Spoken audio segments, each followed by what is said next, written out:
Salut à tous, bienvenue dans ce nouvel épisode. Je reçois quelqu'un que vous avez déjà vu sur ma chaîne, Basile. L'idée d'aujourd'hui, je vous le dis direct et comme ça on rentre dans la matière, c'est de penser, se régaler entre poteaux et développer des idées. La trame, c'est d'échanger avec quelqu'un avec qui je bosse, mais surtout avec qui je me régale à échanger. Et j'aimerais que vous ayez un peu de la quintessence des échanges qu'on peut avoir, qu'on peut partager. Sans parler de te présenter, juste ton rapport peut-être au fait de penser. Comme intro, je trouverais ça hyper intéressant. Avec plaisir. Écoute, déjà, je suis très content d'être là et très déçu par ce que tu viens de dire, parce que je suis en train de comprendre que du coup, c'est pas un épisode où on va apprendre des hacks, des tips, des trucs incroyables, des raccourcis.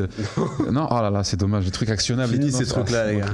De la valeur en barre. Ouais, bon, un peu d'ironie pour commencer, c'est juste de mettre l'accent sur le fait qu'effectivement, il y a beaucoup de choses très pratico-pratiques dans nos métiers, dans nos vies professionnelles et un peu autour. Mais tout ça n'existe que parce qu'il y a une sous-couche un peu invisible qui est celle de la réflexion, celle de la pensée, celle de l'idéation et d'ailleurs aussi celle de l'observation. Parce que les gens qui pensent et qui se prennent la peine de penser ont obligatoirement le devoir d'observer et de faire attention aux choses autour d'eux, donc d'être ouverts sur l'extérieur, là où les gens qui sont un peu trop recroquevillés sur leur itinéraire, leur trajectoire, ce qu'on peut comprendre, tu veux réussir, tu veux mettre bien ta famille, tu veux faire percer ton business, donc tu es très auto-centré d'un point de vue psychologique et intellectuel, et tu consultes l'extérieur que pour aller choper le hack ultime pour passer de 0 à 100K en 2 jours, comme si quelqu'un l'avait déjà fait une seule fois, ce que je trouve assez regrettable, puisqu'en fait, on sort complètement de la dimension musculaire de l'intellect et de la réflexion, musculaire d'un point de vue métaphorique, bien sûr.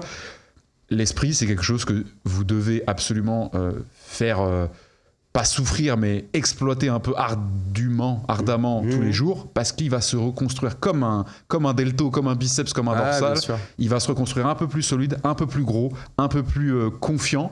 En tout cas, vous aurez un peu plus confiance en sa capacité. Et si vous faites ça tous les jours, vous allez, oh là là, miracle, vous rendre compte qu'au bout de quelques semaines, quelques mois, quelques années, vous tenez des discussions, vous enchaînez des propos et vous avez des capacités idéatives complètement différentes que votre point d'origine. Donc moi, mon rapport à la pensée, c'est que je serais, en dehors d'avoir, j'espère, construit une famille, fait plein de choses très très bien, blablabla, le jour où on fermera potentiellement mes paupières pour la dernière fois, j'aimerais bien avoir coché une case qui est de avoir permis, aidé ou inspiré un maximum de gens, sans nombre défini, à se mettre ou à se remettre à penser de façon originale. Attention, par original, j'entends par eux-mêmes. Pas original de... T'as pas les cheveux de 14 couleurs différentes, tu parles une langue que personne ne connaît, quoi, t'es pas très original. Original dans le sens, ça vient de l'origine, est eux et pas l'extérieur, même si on sait qu'on marche un peu tous sur les épaules des géants qui nous ont précédés. Mais il faut oser aller mettre notre petite pierre à l'édifice, même si elle est nulle. On s'en fout, on a fait le job, tu vois. Et là, tu mets une notion qui est hyper importante, c'est vous devez penser quel que soit votre niveau de réflexion de base. Et moi, j'aime à dire que je suis un rookie dans ce game parce que j'ai vécu cette vie-là, ces 10 dernières années de je dois me construire, je dois construire un personnage. Parce que la vie est un grand jeu vidéo et qu'on veut tous augmenter notre score et notre level. Mais moi, je prends de plus en plus de plaisir aux fameuses quêtes secondaires de cette vie-là, tu vois. Et en fait, je me suis même posé la question de quelle était vraiment la quête secondaire et quelle était la quête principale, tu vois. Est-ce qu'on peut le savoir même? Et je pense que tu le sais pas tant que t'es pas au bout. Non, mais c'est hyper intéressant. Et la quête secondaire que j'ai rajoutée encore plus à ton contact et au contact de la personne qui partage ma vie, c'est de réfléchir.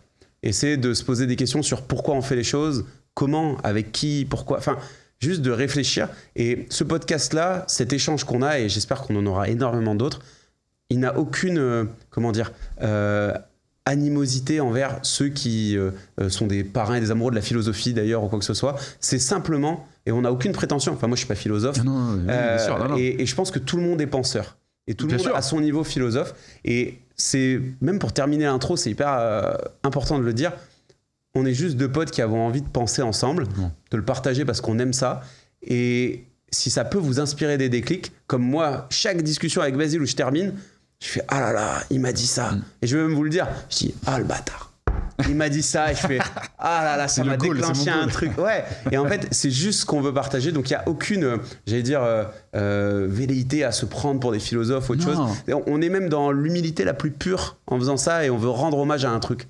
C'est hyper important ce que tu commences à donner comme information, il faut qu'on la pousse, c'est que Si un mec arrive un jour, il vous check en soirée, il vous dit ouais, moi je suis penseur, c'est vrai que ça va vous faire un effet un peu présomptueux. Il se prend pour qui? Ouais, parce que ça va être bizarre dans votre esprit. Mais si on décompose le truc et qu'on enlève un peu le côté narcissico-égotique qui peut tout à fait habiller le projet de plein de gens, mais ça, trouve-moi un artiste musical ou autre qui est complètement égotique ou autocentré. Trouve-moi un présentateur ou quelqu'un qui passe sa life à parler. Enfin, il y a du sain dans l'ego comme il y a du malsain dans l'ego.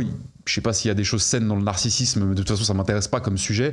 Ce qui m'intéresse, c'est ce qu'on va en faire. Et penser, c'est comme respirer. Tu ne peux pas ne pas penser dans ta journée. La seule chose que tu peux faire, c'est penser inconsciemment. C'est-à-dire penser parce que tu es juste un foutu mammifère qui est doté de cette features-là, et ne pas la respecter, ne pas la prendre en compte, et surtout ne pas te rendre compte que c'est la seule voie de salut possible.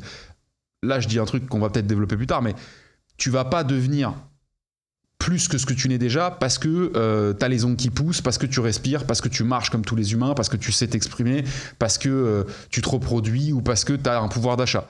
En revanche, tout ce que je viens de brosser comme catalogue, qui est bien sûr pas du tout exhaustif, tu peux ce fameux mot que j'adore de l'anglais, qui est difficilement traductible en français, qui est enhance. Tu peux enhance tous les pans de ta vie et de celle de ton entourage direct, voire même d'un entourage indirect, avec la pensée, la tienne comme celle des autres. Donc le seul truc que moi je veux mettre en exergue, c'est que la pensée, elle est toujours là et elle sera là jusqu'à ta dernière heure, même si tu refuses de la prendre en compte, même si tu refuses d'en faire quelque chose. Tu as le droit, c'est le cas de, je pense, malheureusement, 90% de l'humanité.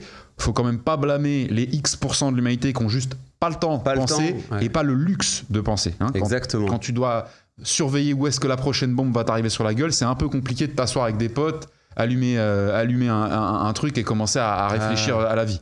Donc, encore une fois, certes, la pensée est quelque chose de commun à tous les humains en capacité, de le faire. Hélas, neuronale aussi de le faire, enfin, de santé de le faire. Hein, bien sûr. Grosse, alors, ça peut paraître bizarre ce que je veux dire, mais on pense jamais à, pas dédicacer à shout-out, mais justement une pensée à tous ceux qui ne peuvent pas penser par fatalité physique, de santé ou quoi. Etc. Moi, c'est des gens qui me touchent assez fortement.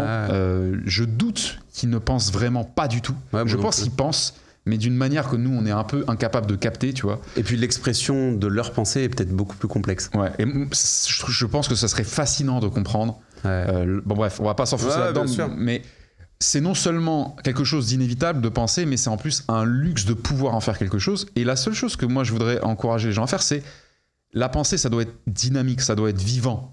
C'est pour ça qu'on se parle, c'est pour ça qu'on a des conversations, c'est pour ça qu'on échange. La pensée, et ça c'est un truc qu'on peut mettre sur la table, histoire de lever le niveau d'intensité et de popularité de certaines choses, mais la pensée s'arrête dès lors qu'elle devient opinion. À partir du moment où les choses se figent, se concrétisent de manière trop solide, trop rigide, et surtout dans un seul sens, dans un canal complètement rigidifié par des bords droits, des bords gauches et un bord de fond, on n'est plus dans la pensée, on est dans l'opinion, on est dans l'avis, on est dans le dogme, on est dans le jugement, on est dans l'arrêt. Tout ce qui est immobile ne peut prétendre être pensé. Et tout ce qui est immobile est mort aussi. Voilà. En tout cas, moi je le vois comme ça aussi. D'ailleurs, c'est aussi physique qu'intellectuel. Bien sûr. Ce qui est immobile physiquement va mourir quoi qu'il arrive. Alors, ce qui n'est pas immobile aussi, mais on va dire ça a plus de chances d'exister. Et quand tu parles de la pensée qui devient une opinion, qui devient un avis, peu importe, moi j'ai la sensation aussi parfois que c'est choisir la facilité que de se dire je pense à ça, ça devient mon opinion.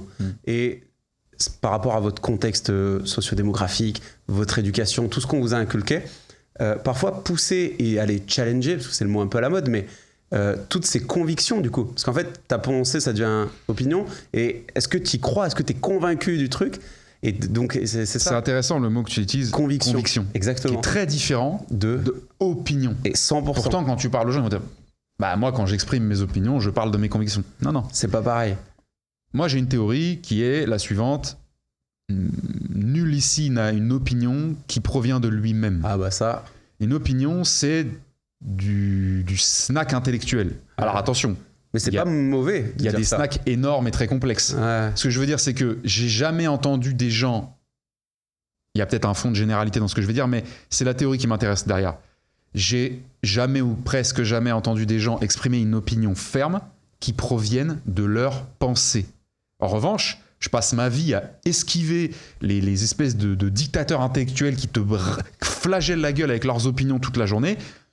Mais ces opinions-là sont des échos, des exagérations, des extrapolations, des exploitations ou des simples répétitions de choses qui sont en circulation. Ouais, Et d'ailleurs, même les sujets qui donnent lieu à des opinions sont snackés. Ça veut dire, qu'est-ce que tu penses de tel sujet débattoire? Qu'est-ce que tu penses de la peine de mort, le machin, Israël-Palestine? Il y a un moment, les gars, il faut aussi comprendre que soit vous achetez un jeu tout fait, vous jouez dedans et vous ne pouvez ni vous plaindre des règles, ni vous plaindre de vos résultats, ni vous plaindre des résultats des jeu, autres joueurs. C'est la société, les copains. Voilà. Soit, sans dénigrer, renoncer à quelconque jeu que ce soit, vous acceptez aussi que vous avez une part de responsabilité dans le jeu auquel vous jouez. Ouais. Personne ne vous oblige à penser à tel sujet plutôt qu'un autre. C'est vous qui vous obligez à penser à tel sujet plutôt qu'un autre, et c'est vous qui vous laissez faire aussi, à laisser votre bande passante intellectuelle et votre attention se faire littéralement violer par des gens qui ont des intentions de vous obnubiler ou pas, parce que faut pas partir dans les délires, mais si toute la journée on vous met tel sujet dans la tronche, toute la journée, que ce soit dans votre foyer, à la boulot, télé, à la télé, à la salle de sport et tout machin, si vous vous laissez faire, et c'est vous qui vous laissez faire, c'est pas oh là là le monde est méchant, non, c'est votre esprit qui se laisse faire, et votre esprit c'est vous, très clairement. Si vous vous laissez faire, ça va marcher, c'est-à-dire que vous n'allez penser qu'à ça, votre raisonnement va s'enfermer complètement à l'intérieur de cette petite boîte-là, votre vie réflexive, votre vie, je sais même pas ça se dit, votre vie intellectuelle ne va tourner que dans ce petit truc, et vous allez devenir zinzin, vous allez devenir ridiculement extrême pour une raison qui est simple, c'est que l'envergure du périmètre de réflexion est tellement léger, tellement petit, que vous devenez aussi une caricature. Exactement. Vous devenez une caricature de vous-même. C'est ce gars qui a eu une opinion à la télé, un truc à la radio, je pense ça. C'est la vérité. Et il faut combattre ce truc-là. Moi, je suis 100% d'accord, mais tu parlais du fait de croire, la fameuse conviction qu'il y a derrière, etc. Aujourd'hui, de croire profondément en certaines choses, moi, je pense que c'est un luxe, tu sais, et que c'est très dur. Moi, quand je m'interroge et que je me questionne du coup sur des courants de pensée, sur de la philo, sur même des avis, j'ai de plus en plus de mal à être convaincu par un truc. Tu sais, vu que tu le remets en question constamment. Après, la conviction, pour moi, ça reste artificiel. Exactement. C'est-à-dire, on n'est pas vraiment entré dans l'esprit, on est encore dans l'argumentation, dans le factuel, dans le logique. Après, c'est oratoire en fait. Il faut laisser une couche de nuance autour de la conviction. Mais un truc qui est intéressant, c'est que de mon humble avis, qui n'a aucune valeur, parce que je n'accorde aucune valeur à l'avis de quiconque, moi compris, ça peut avoir l'air lunaire, c'est vrai, je me fous de l'avis du président de X comme du balayeur de tel... Je m'en fous, ton avis ne m'intéresse pas. Ce qui m'intéresse, c'est ce qui a généré cet avis. Le chemin. Si ce qui a généré cet avis est purement exogène à ta réflexion, je dis pas qu'elle doit absolument pas être exogène à ta réflexion, ça ne m'intéresse pas. Si t'es allé grappiller la punchline de tel Mongolien sur un plateau télé qui a fait sensation, et surtout, soyons très clairs, si tu arbores des opinions et des avis par réflexe d'intégration et par réflexe de survie, te menant à te fondre dans le groupe et à répéter les avis parfois puants, parfois débiles, parfois d'un vide sidéral du groupe pour ne pas en être expulsé, c'est ok pour moi, mais tu n'es, à mon sens, que de l'ordre du mammifère qui survit par ses instincts. Mais là, tu parles de... C'est fou ce que tu dis, parce que ça me fait penser... je pense que beaucoup de gens connaissent Pierre Bourdieu, le sociologue, etc. Et on n'est que l'environnement qui nous truc. Là, tu viens de donner une violence un peu au phénomène d'être assimilé à son environnement. Bien sûr, c'est important. Et tu as donné une autre définition de juste mes parents me disent ça, on me dit ça, je deviens ça. Je mentirais en te disant que jeune, j'ai pas essayé de m'imprégner des groupes auxquels j'appartenais. Mais t'as voulu aussi t'en extirper à un moment. J'avais pas trop ce truc-là. Oui, alors j'avais pas trop ce truc-là d'être dans la confrontation. Mais je comprends que ça arrive à certaines personnes qui sont trop opprimées dans un carcan un peu trop rigide et désagréable. Moi, ça n'a pas été mon cas, donc je vais pas la jouer. Je me suis émancipé. Par contre, il y a un moment donné, les amis, si vous faites votre travail, vous comprenez que le monde n'est pas 2 fois plus vaste que vous pensez. Le monde est si vaste que vous ne pouvez pas en imaginer l'envergure. Ouais. Et c'est inutile d'en imaginer l'envergure. Ce qui est important. Je donne toujours cette métaphore-là qui est très visuelle et beaucoup plus liée à au quotidien notre métier. Récent. Pas notre métier, mais tu vois. Oui. Tout le monde a joué un jour dans sa vie à GTA ou ce genre de jeu. Quand tu démarres, il y a ce qu'on appelle la map. Tu as ton quartier et ça s'arrête là. Et ton rôle qui t'est donné implicitement dans l'émission, c'est d'aller explorer, et à la Bien sûr. fin, tu as toute la map du monde fictif du jeu, pas parce que tu as voulu aller l'explorer, mais parce que les missions t'ont amené à l'explorer. Moi, quand je joue à ces jeux-là, c'était un réflexe qu'on a avec mon frère, avec tous les gens avec qui j'ai joué à ces jeux-là en général, on allait explorer la map avant de faire les missions. Parfois, t'étais bridé, tu pouvais pas aller au-delà. Ouais, je vois ce que tu veux dire. La vie, c'est un peu ça intellectuellement. Au-delà même d'intellectuellement. Ouais, bien sûr. Après, j'encourage pas nécessairement les gens à avoir visité tous les pays du monde pour que leur vie ait un sens. Pour moi, c'est pas forcément quelque chose de nécessaire. Je dis pas que c'est pas bien. Hein. Ouais, mais comment te faire un avis sur quelqu'un, sur un endroit? Enfin, Non, je veux mais dire, tu peux sans avoir envie l'avoir de te vu. faire un avis sur un endroit, une culture et une expérience physique. D'être, par exemple, moi, un pays, par exemple, qui m'a transcendé d'un point de vue intellectuel, pas intellectuel, mais d'un point de vue culture, c'est le Vietnam. Ok. Ok, je trouve que ce peuple et ces peuples périphériques, parce que j'ai aussi des proches qui sont d'origine cambodgienne, laotienne. Ma femme est d'origine, et la famille de ma femme est d'origine vietnamienne, et il y a de la famille encore au Vietnam. Moi, j'y suis allé petit grâce à ma mère quand j'étais gamin. J'ai trouvé chez ce peuple, et je te dis pas genre j'ai parlé à tous les Vietnamiens, parce que ça n'a aucun sens. Mais même ça ne veut rien dire. Non mais voilà, mais dans mon expérience du Vietnam, que j'ai vécu jeune, encore une fois, attention avec la vision du monde d'un petit, qui est beaucoup plus ouvert, on le sait que c'est vrai. j'ai été accueilli d'une manière qui m'a donné envie d'en savoir plus, pas pour rentrer dans mon pays occidental et dire les gens sont d'une bienveillance, tu vois, c'est cette espèce de poncif insupportable, mais ils ont rien, c'est ceux qui donnent tout. ouais, non mais ce qui est horrible avec les poncifs, c'est qu'on sait qu'il y a une part de vrai. Mais c'est vrai. Mais ce qui devient insupportable, c'est la facilité c'est le côté bobo, régurgitoire ou digestive intellectuelle du truc. Par contre, il est vrai que dans ces environnements-là, j'ai senti une gentillesse naturelle. Pure. Voilà, pure dans le sens, pas d'intérêt, pas de calcul, pas d'envie justement d'être intégré. Trop intéressant que tu dises. Tu vois, pas de lien avec le tourisme. Et après, je te dis ça, c'était il y a 20 ans, même 25 ans, etc. Mais tout ça pour revenir sur le fait que tu parlais de conviction. Et moi, je vais aller dans le cran du dessus, parce que la conviction pour moi n'est qu'un outil superficiel, mais très utile parfois. On va aller dans la croyance, qui est le fond de tout. Bien sûr. Aucune opinion n'est sans teinte de la croyance de celui qui l'apporte. Aucune conviction n'est sans teinte de la croyance de celui qui l'apporte. Rien. Moi, je suis connu pour m'embrouiller avec à peu près tous les gens qui veulent avoir des discussions philosophiques avec moi, notamment le copain Oussama qui rigole à chaque fois que je dis ça. Nous ne sommes ni responsables, ni coupables, ni méritants de la moindre de nos idées, de la moindre de nos pensées. Aucune de nos pensées, aucune de nos idées ne vient parce qu'on en a le souhait, l'envie, l'intention, le complot machiavélique. On est complètement passif. On est des contenants.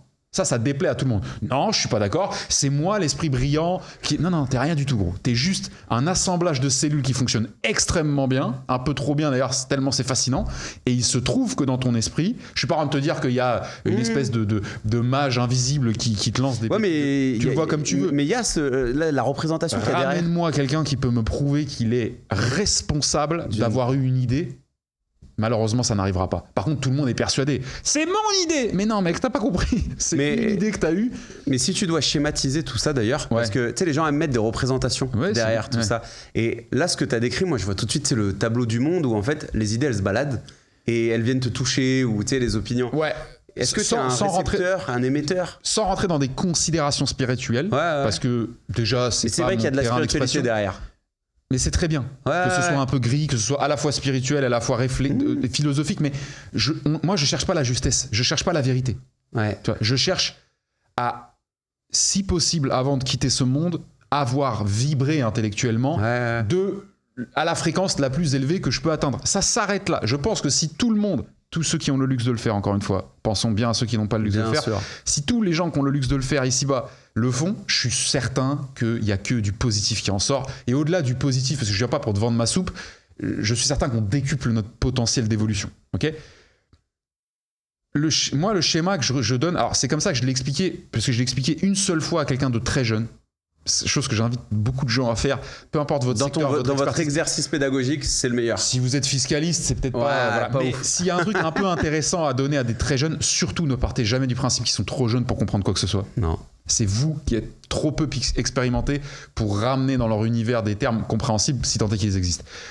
Moi, je parle de la rivière. Ok. C'est pas mon concept, dans le sens, j'ai pas développé ce concept, mais c'est un truc que je me suis bidouillé. Tu vois ce que c'est, les orpailleurs, les gens qui cherchent de l'or et tout machin, ou les pêcheurs, peu importe. On est tous au bord d'une rivière. On sait qu'il y a une rivière. Okay, mais parfois, on est tellement né dedans, avec les pieds dedans, les mains dedans, qu'on fait plus gaffe à la rivière. On sait qu'elle est là, pour nous, c'est notre environnement naturel. Et dans cette rivière, tous les jours, des petites pépites d'or, plus ou moins grosses, plus ou moins visibles, plus ou moins fines, plus ou moins en groupe, passent. Et se répètent même. C'est-à-dire que parfois, elles passent plusieurs fois. C'est ça qui est un peu bizarre.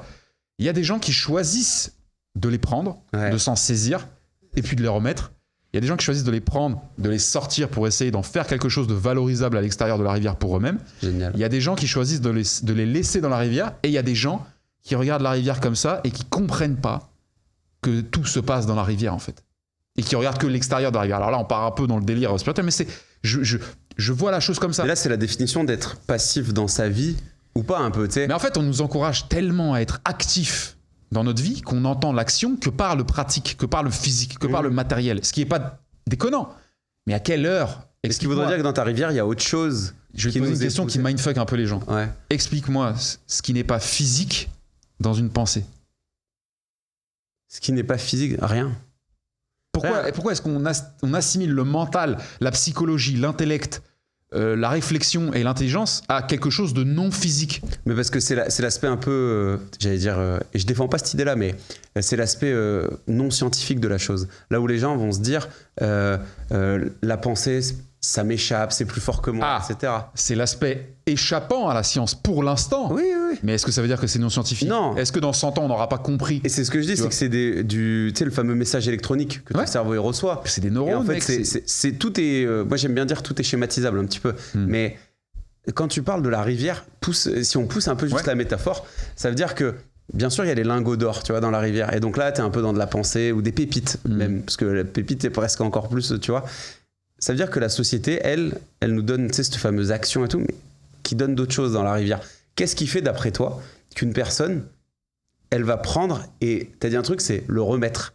Tu vois, ça veut dire, il y a une idée, une réflexion, une incitation, peu importe, je la vois, mais je m'en saisis pas.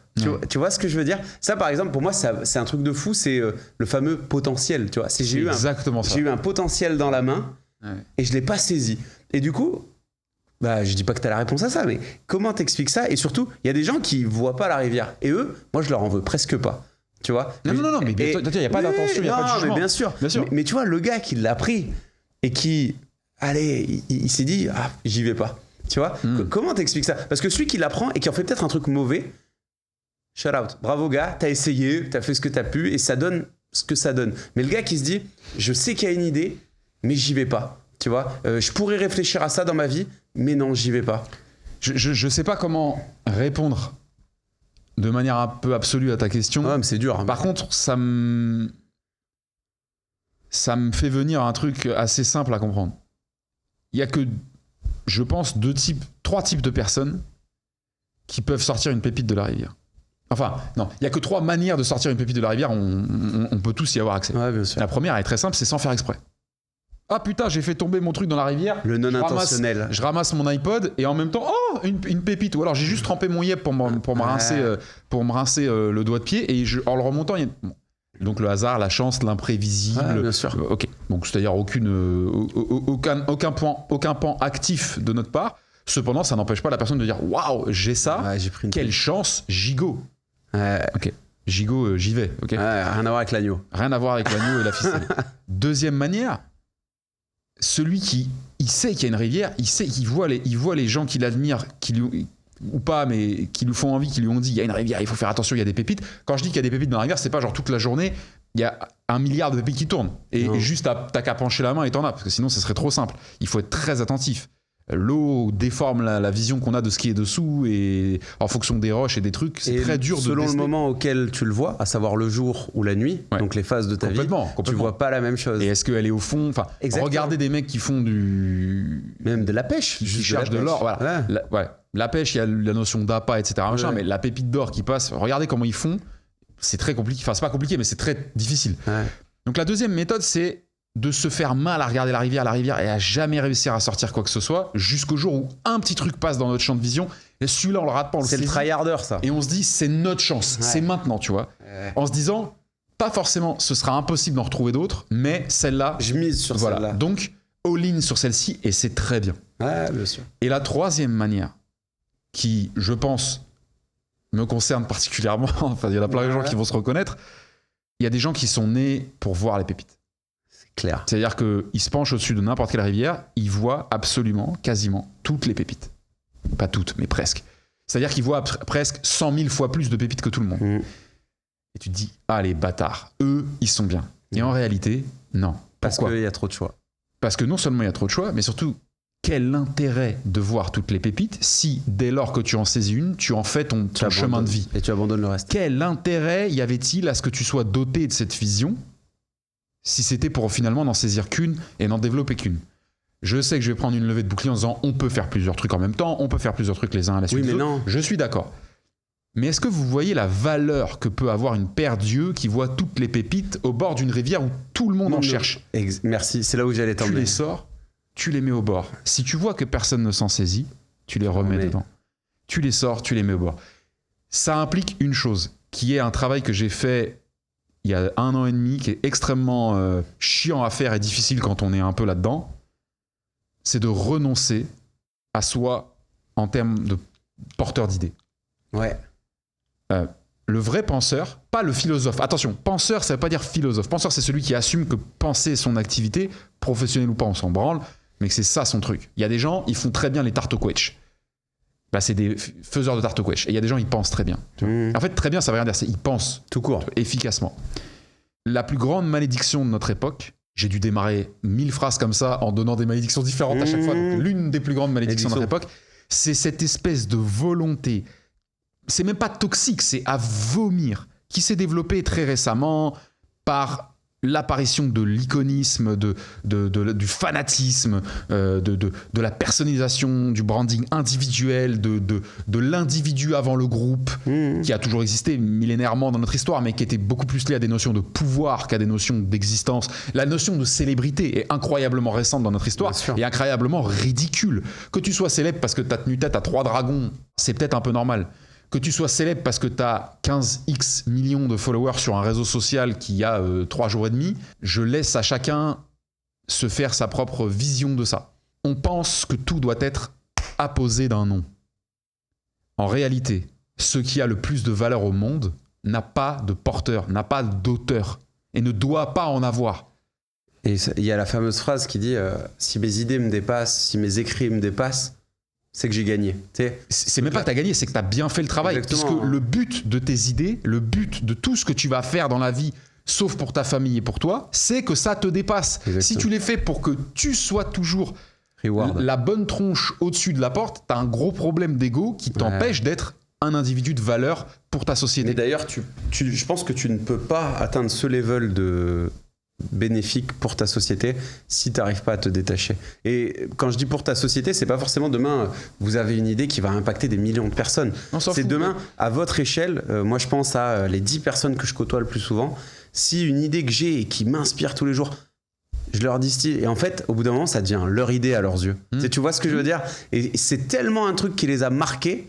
Basile, moi, il m'a tellement parlé d'un truc qu'en fait, maintenant, c'est à moi aussi, tu vois. Et en fait, et se détacher un peu de ce truc. Et du coup, tu as la transmission. Et pour revenir sur ce gars dans la rivière, moi, je pense quand même que c'est un truc un peu d'élu, tu vois. Il y a un truc chosen one dans ça, dans le sens où il y a un timing de vie où t'as pas toujours la capacité de... Et moi, je le vois des fois à mon échelle, c'est que j'ai des débuts de réflexion que je pousse pas ou dont j'ai peur, tu vois. Et c'est un sujet sur lequel j'aimerais t'emmener. C'est est-ce qu'il y a de la pensée qui te fait peur, qui est sombre, qui est dure? Parce que moi, c'est que je me rends compte que les plus belles pépites que je peux envoyer, c'est souvent celles qui ont un vrai côté dark, tu vois. Et du coup, j'ai peur des fois d'ouvrir la porte et de te dire mais qu'est-ce qu'il y a derrière? Est-ce que ça va pas remettre en question les 29 autres années de ma vie où je pensais ça? Tu vois ce que je veux dire? Et le courage de ouvrir cette porte, ça, est-ce que ton rapport à ça, etc., même moi là à titre perso ça m'intéresse beaucoup, tu vois. Mais c'est dur cette question. Après enfin je sais pas trop quoi répondre du coup, mais oui de toute façon les gens qui pensent beaucoup. Est-ce que tu as une pensée qui te fait peur aujourd'hui? Est-ce qu'il y a une pensée qui te fait peur? La pensée qui me terrifie le plus, c'est que ce vers quoi je tends, donc à savoir penser justement et essayer d'avoir un micro-impact dans un micro-périmètre de mon espèce pour encourager les gens à penser, ce dont j'ai très peur, c'est que cette espèce de projet, cette espèce de mission ressentie soit déjà vaine par le retard. Ok. Tu vois, qu'il soit trop tard. Là, je te cache pas que les 3 dernières semaines qu'on vient de vivre, et on commentera pas l'actualité, mais vous savez qu'elle est riche, ok. Pour situer, on est mi-fin novembre, mi-fin septembre, voilà, me fait très peur. Ouais. Sur la réponse à ça. Tu vois, là, je viens de traverser la circulation parisienne qui est encore très teintée des événements récents. Moi, j'ai mis 1h30 à venir et je peux vous dire. Alors, c'est pas parce que c'est bouché que je me dis putain, l'humanité est foutue, mais on croise des gens, on croise des discours, on croise des trucs. Ouais, je me pose la question. Mais je me demande si c'est pas ça l'épreuve. Si l'épreuve, c'est pas de dire seuls ceux qui seront convaincus jusqu'au bout qu'il n'est pas trop tard pourront potentiellement poser leur pierre à l'édifice.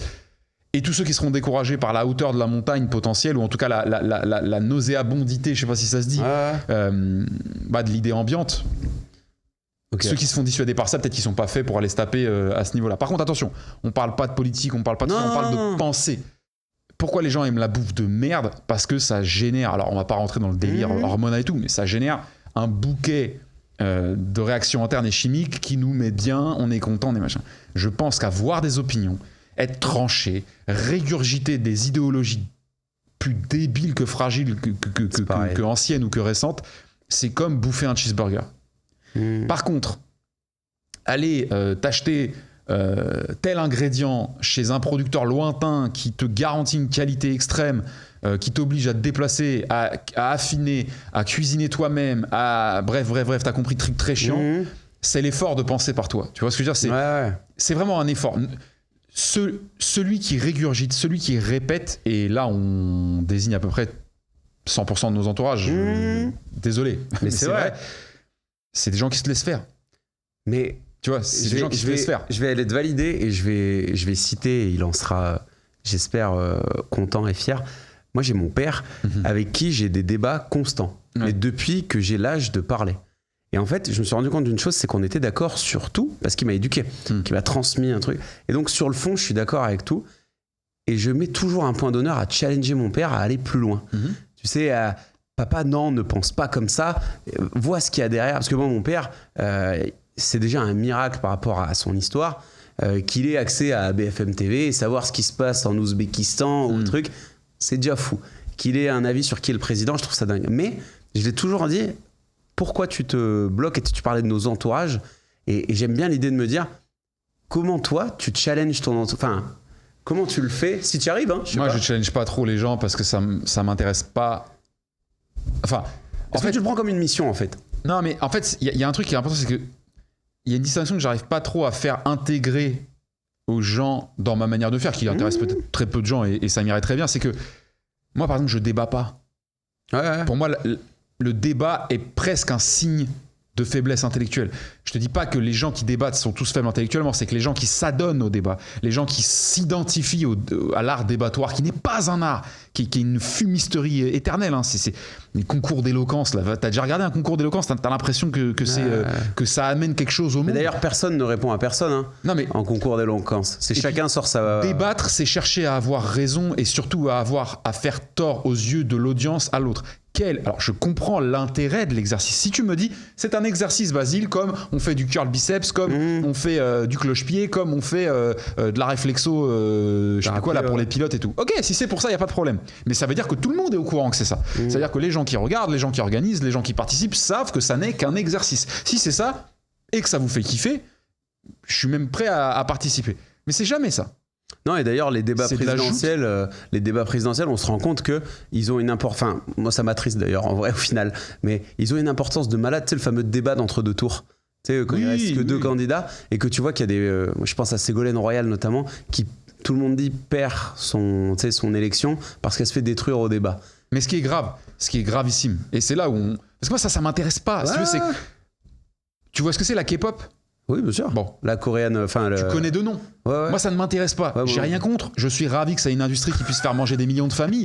Je ne connais pas la K-pop, ça ne m'intéresse pas. La politique, je connais un peu plus que la K-pop parce que j'ai été élevé en France, mais ça ne m'intéresse pas. Ça ne m'intéresse pas de voir des goliots en costume sur mesure se taper dessus. On va y aller tout mollo parce que les risques qui sont pris sont quand même légèrement de l'ordre de l'inexistant, en manipulant soi-disant de manière intelligente, parce que je cherche toujours l'intelligence, des informations, des arguments, dans le seul et unique but de fédérer de la masse, des parts de masse qui sont vautrées sur leur canapé acheté à crédit, derrière des écrans achetés à crédit, qui se dispensent de la réflexion, qui se dispensent du travail idéatif, qui le délèguent à des gens et qui derrière pensent qu'on est dans un système participatif et démocratique. Alors, je rentre pas dans la politique, mais ce que je veux dire, c'est que ce qui est gravissime dans le fait qu'un débat d'entre-deux tours ou d'autres donne un lead à un bord ou à un autre, c'est que ça ne vient que d'un seul fait, c'est la passivité du consommateur du débat.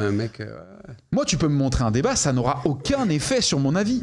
Aucun effet sur mon avis. Mais par contre, si tu montres un débat, excuse-moi, à 20 millions de personnes et que sur ces 20 millions, d'un coup, 12 millions d'entre eux vont shifter, vont plus apprécier, vont moins apprécier quelque chose, simplement parce qu'un débat télévisuel a donné cet output-là, c'est gravissime.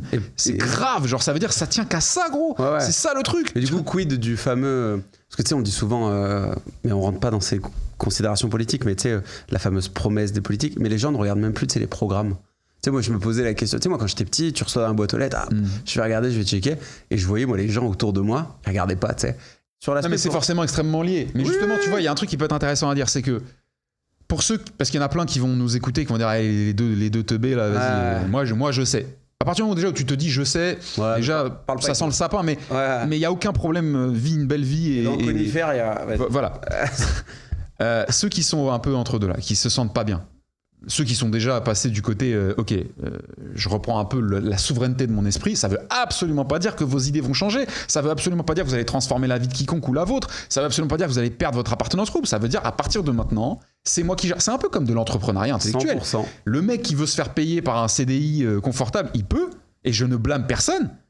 Mais il va pas venir me dire je me tape tous les jours pour essayer d'accomplir mon projet, pour être indépendant et c'est dur. Non, le mec il a choisi c'est pas la facilité, évidemment que ça peut être extrêmement dur d'être en salarié, mais il se pose pas la question de comment l'argent va lui venir le mois prochain. Tu vois, il cherche justement à ne pas se poser cette question. Et pousse la métaphore du coup à la prise de risque de l'entrepreneuriat qui est de mettre un peu le haut celui qui veut penser par lui-même. Exactement. Il a aucune idée d'où ça va le mener. Oui. Alors que celui qui veut ne pas penser par lui-même, c'est parce qu'il veut déjà voir la fin du film. Et encore, il pense, mais c'est comme tout. C'est comme quand tu te fais baiser par un politique qui te dit ah, t'es réceptif aux promesses, toi ? Ah bah super. Alors je te promets ça. Comment veux-tu baiser quelqu'un qui n'est pas réceptif aux promesses en lui faisant des promesses? Tu peux pas. Si quelqu'un t'a baisé avec des promesses, c'est parce que t'es réceptif aux promesses. C'est parce que tu veux fantasmer l'idéal que quelqu'un va tenir sa parole. En revanche, j'accorde énormément de valeur aux gens qui tiennent leur parole, mais j'accorde aucune valeur à leur parole. Tu vois ce que je veux dire ou pas ? Je n'accorde aucune valeur à la parole de quiconque d'un point de vue promesse et prédiction, parce que déjà, même si tu voulais tenir la promesse, il y a tellement de facteurs qui peuvent faire que ce sera pas le cas. Mec, joue au quintet plus, t'emmerdes pas à faire de la politique, joue au quintet plus si tu veux prédire l'avenir et faire un pari, parce que c'est ce que tu fais quand tu votes. Tu fais un pari. Mais le problème, c'est que tu n'apprends pas de tes leçons et que tu peux pas faire payer celui qui truque le pari. Tu vois ? Et c'est comme nous, on est sales, on fait des promesses aux gens. Bien sûr. Nous, on nous paye en général upfront, c'est-à-dire on nous paye avant d'obtenir le bénéfice de notre accompagnement, produit, service, que vous voulez. Il y a un pari qui est fait par le client. Mais si tu baisses ton client de manière ostentatoire et dévergondée, le client, il a juste à prendre ce que tu as fait, à le mettre en circulation dans le monde et à dire regardez cette ordure, regardez ce qu'il fait. C'est ce que s'appelle la mauvaise réputation, les gars. Et tu vas payer parce que ce que tu fais est directement lié à ta santé économique et business. Ce qui n'est pas le cas dans le monde politique, malheureusement. Tu vois, et ça m'intéresse même pas que ce soit pas le cas. Cependant, je voulais juste te dire que plus on vous soumet des sujets d'opinion, des sujets d'avis, qui, si vous prenez 2 secondes de recul, et pas la même chose. Sur combien de sujets à l'heure actuelle j'ai d'avis qui ne me servent à rien ? Je vais même pas en citer des exemples, mais je sais que vous vous faites tous une liste et vous avez au moins 200, 300, 400 items. Je vais parler d'un... Est-ce que vous pensez qu'un Sherpa népalais, parce qu'il y a quand même plus de Sherpa népalais que de Sherpa breton, mais c'est pas pour faire une jazz. Est-ce que vous pensez qu'un Sherpa népalais a une opinion sur le fait que ce soit, je ne sais plus s'il est qatari ou saoudien, qui détiennent le PSG, par exemple? Est-ce que vous pensez qu'un Sherpa népalais a une opinion sur le fait que le président du club de la capitale française, club de football de la capitale française, soit détenu, soit un étranger d'un point de vue national au pays? Est-ce que vous pensez qu'il a... Non, il n'a pas d'avis dessus. Et demain, tu le soumets. Il n'est même pas au courant. il ne peut pas avoir d'avis car l'information ne lui est pas apportée. Est-ce que, si on prend encore un peu plus de recul, vous trouvez que c'est bien ou pas que cette information ne lui soit pas apportée? Si on regarde la conséquence de l'apport de cette information, et donc de millions d'autres, moi je vous dis, c'est bien mieux qu'il n'ait pas l'information. Parce qu'elle va polluer pour pas grand-chose. Plus on vous propose de trucs sur lesquels avoir un avis, plus vous aurez que ça à foutre d'avoir des avis sur tout, plus vous ferez tout sauf penser par vous-même. Ouais. Penser par vous-même, c'est pas faire le révolutionnaire à vouloir tout casser, tout changer. C'est juste profiter des 50, 60, 70, 80 ans sur Terre pour développer quelque chose qui, si possible, sera réutilisable par d'autres, mais surtout qui va être un minimum supplémentaire ou complémentaire à ce qui a déjà été vu et revu. Ok ? Comment voulez-vous qu'on avance si on ne compte que sur la techno, que sur le financement pour évoluer ? L'évolution n'existe que là. C'est ce que les gens ne veulent pas accepter. Oui, maintenant on envoie des fusées, tout ce que tu veux. Mais tu crois que ça sort d'où ? Tu crois que ça vient d'où ? Ouais, Comment veux-tu que quoi que ce soit qui n'existe pas se mette à exister si ça passe pas par là d'abord ? Tu vois ce que je veux dire ? Et on partage, je pense, tous les deux cette fascination pour, j'allais dire, l'ingénierie. Parce que tu sais, je connais pas ton niveau là-dedans, mais on a tous les deux des profils commerciaux, etc. Ouais. Tu vois, donc, ce qu'on sait faire, c'est vendre des choses. Et moi, j'ai un énorme respect pour les gens qui arrivent à concevoir, tu sais, quelque chose from scratch et de zéro. Et souvent, un nouveau moyen de penser que j'ai, c'est de regarder ce qui m'entoure et d'essayer de comprendre ce qui a généré cette invention ou quoi que ce soit. Les gens qui se disent « Ah, moi, la pensée, c'est pas pour moi », avant de penser à le désir, le bonheur, etc., pensez aux trucs qui vous entourent et à quel point ils impactent votre vie. Et moi, du coup, je trouve même de la gratitude, tu vois, envers des gens que je connais pas, tu vois. Mais cette capacité à venir concevoir, partir d'une feuille blanche et avoir... Et en fait, que ce soit sur de l'idéologie ou de la physique, en fait, il y avait de l'idéologie au départ. Tu vois, et il y avait de la pensée derrière. C'est-à-dire que c'est pas dénué de pensée de vouloir faire décoller une fusée. C'est quelle est la pensée qu'il y a derrière ? Tu vois ce que je veux dire ? Et moi, j'aime bien me mettre dans la place de ces gars-là. Nikola Tesla, tous ces mecs, quand tu dis leur... tu sais, avant, un médecin, il était philosophe, il était docteur, il y avait ce côté érudit. Mais pourquoi ? Parce que la philosophie était part entière de toutes ces sciences, tu vois. Bien sûr, était une science. Mais est une science. Non, mais même, c'est un art de philosopher. Mais même aujourd'hui, si tu veux, c'est que les gens sont là, tu leur parles de mathématiques, eux, c'est 4e 3 du lycée Jean Jaurès de Bobigny, professeur de mathématiques insupportable qui m'a saqué toute l'année. Voilà mon rapport aux mathématiques. J'ai pas la bosse des maths. Non mais, ok. Oui, mais tu sais qu'il y a des gens qui sont Nobel, qui sont... Ouais, je sais, mais eux, c'est des fous, ils font des calculs. Tu sais ce qu'ils font, les mathématiciens ? Tu sais ce qu'ils font, les scientifiques ? Ils font des exercices de pensée. C'est-à-dire que celui qui analyse le travail des autres, c'est autre chose. Mais celui qui produit passe sa vie à faire des thèses et à essayer à démontrer, puis à démonter la thèse. Je vous invite à vous intéresser à tous les grands esprits vraiment mainstream, du Einstein, du ce que vous voulez, du Newton. Regardez comment ça travaille. Ils sont beaucoup plus idéatifs, beaucoup plus créatifs, beaucoup plus libres et difformes, dans le sens sans forme dans leur pensée, que des gens qui prétendent ne pas être mathématiques, etc. Un mathématicien, s'il découvre quelque chose ou qu'il résout enfin quelque chose qui n'était jusque-là pas résolvable, si ça se dit, c'est parce qu'il a pensé en dehors, la fameuse out of the box, c'est qu'il a été écarté les limites de la pensée. C'est que de la pensée. La science, c'est pareil, on fait des essais pour savoir si telle ou telle chose existe. Mais comment voulez-vous que l'essai soit mis en place si quelqu'un ne l'a pas pensé l'expérimentation, là. L'expérimentation. Tout ne provient que de la pensée. Même si on va passer votre vie à essayer de vous faire croire le contraire, que tout n'est qu'action, que tout n'est qu'exécution, moi je ressors toujours la même phrase, qui t'a déjà vu exécuter du vide ? Personne. Et les mathématiques, moi quand j'ai fait prépa, moi j'ai fait une prépa et on m'a dit, si tu veux réussir ton concours, faut être bon en mathématiques. Et j'étais pas ouf, moi, tu vois, en maths. Et j'ai pris un prof particulier. Et ça me coûtait super cher. Je payais à l'heure, tu vois. Et donc, du coup, j'avais ce besoin de résultats. Et il m'a débloqué quelque chose le jour où j'ai pensé, les mathématiques, c'était ce qu'on appelait des récurrences. Tu sais, il y a l'aspect récurrent dans les mathématiques. Et j'adorais le fait de se dire, je prouve que quelque chose est vrai pour 0, je prouve que quelque chose est vrai pour 0 plus 1. Et derrière, tu sais, ça s'itère, ça se répète, etc. Et en fait, une fois que j'avais compris comment l'articulation de la preuve mathématique s'était faite, bah, j'ai appliqué ça à tout dans ma vie. Tu sais, la phase, et là ceux qui ont fait des maths vont me comprendre, la phase d'initialisation. Si je pars d'une phase, une base de départ, qui est la base 0, tu sais, la suite arithmétique, elle commence à 0, et à plus 1, c'est plus 1. Donc c'est la phase initiale. La phase initiale, et puis qu'est-ce que tu fais tout de suite après ? si tu es honnête et sincère dans ta démarche, t'annonces ta conjecture. Et ta conjecture n'est pas forcément le résultat que tu dois trouver. Mais t'annonces ce que tu supposes en partant de ça. Et derrière, qu'est-ce que tu fais? Tu vas venir tester. Et en fait, l'équation, tu pouvais la prendre à droite ou à gauche. Et peu importe tant que tu arrivais à trouver le résultat. Et il y avait un développement qui était en mathématiques sur les nombres réels. Et en fait, moi, le jour où le prof m'explique, en fait, j'ai dit, elle est réelle.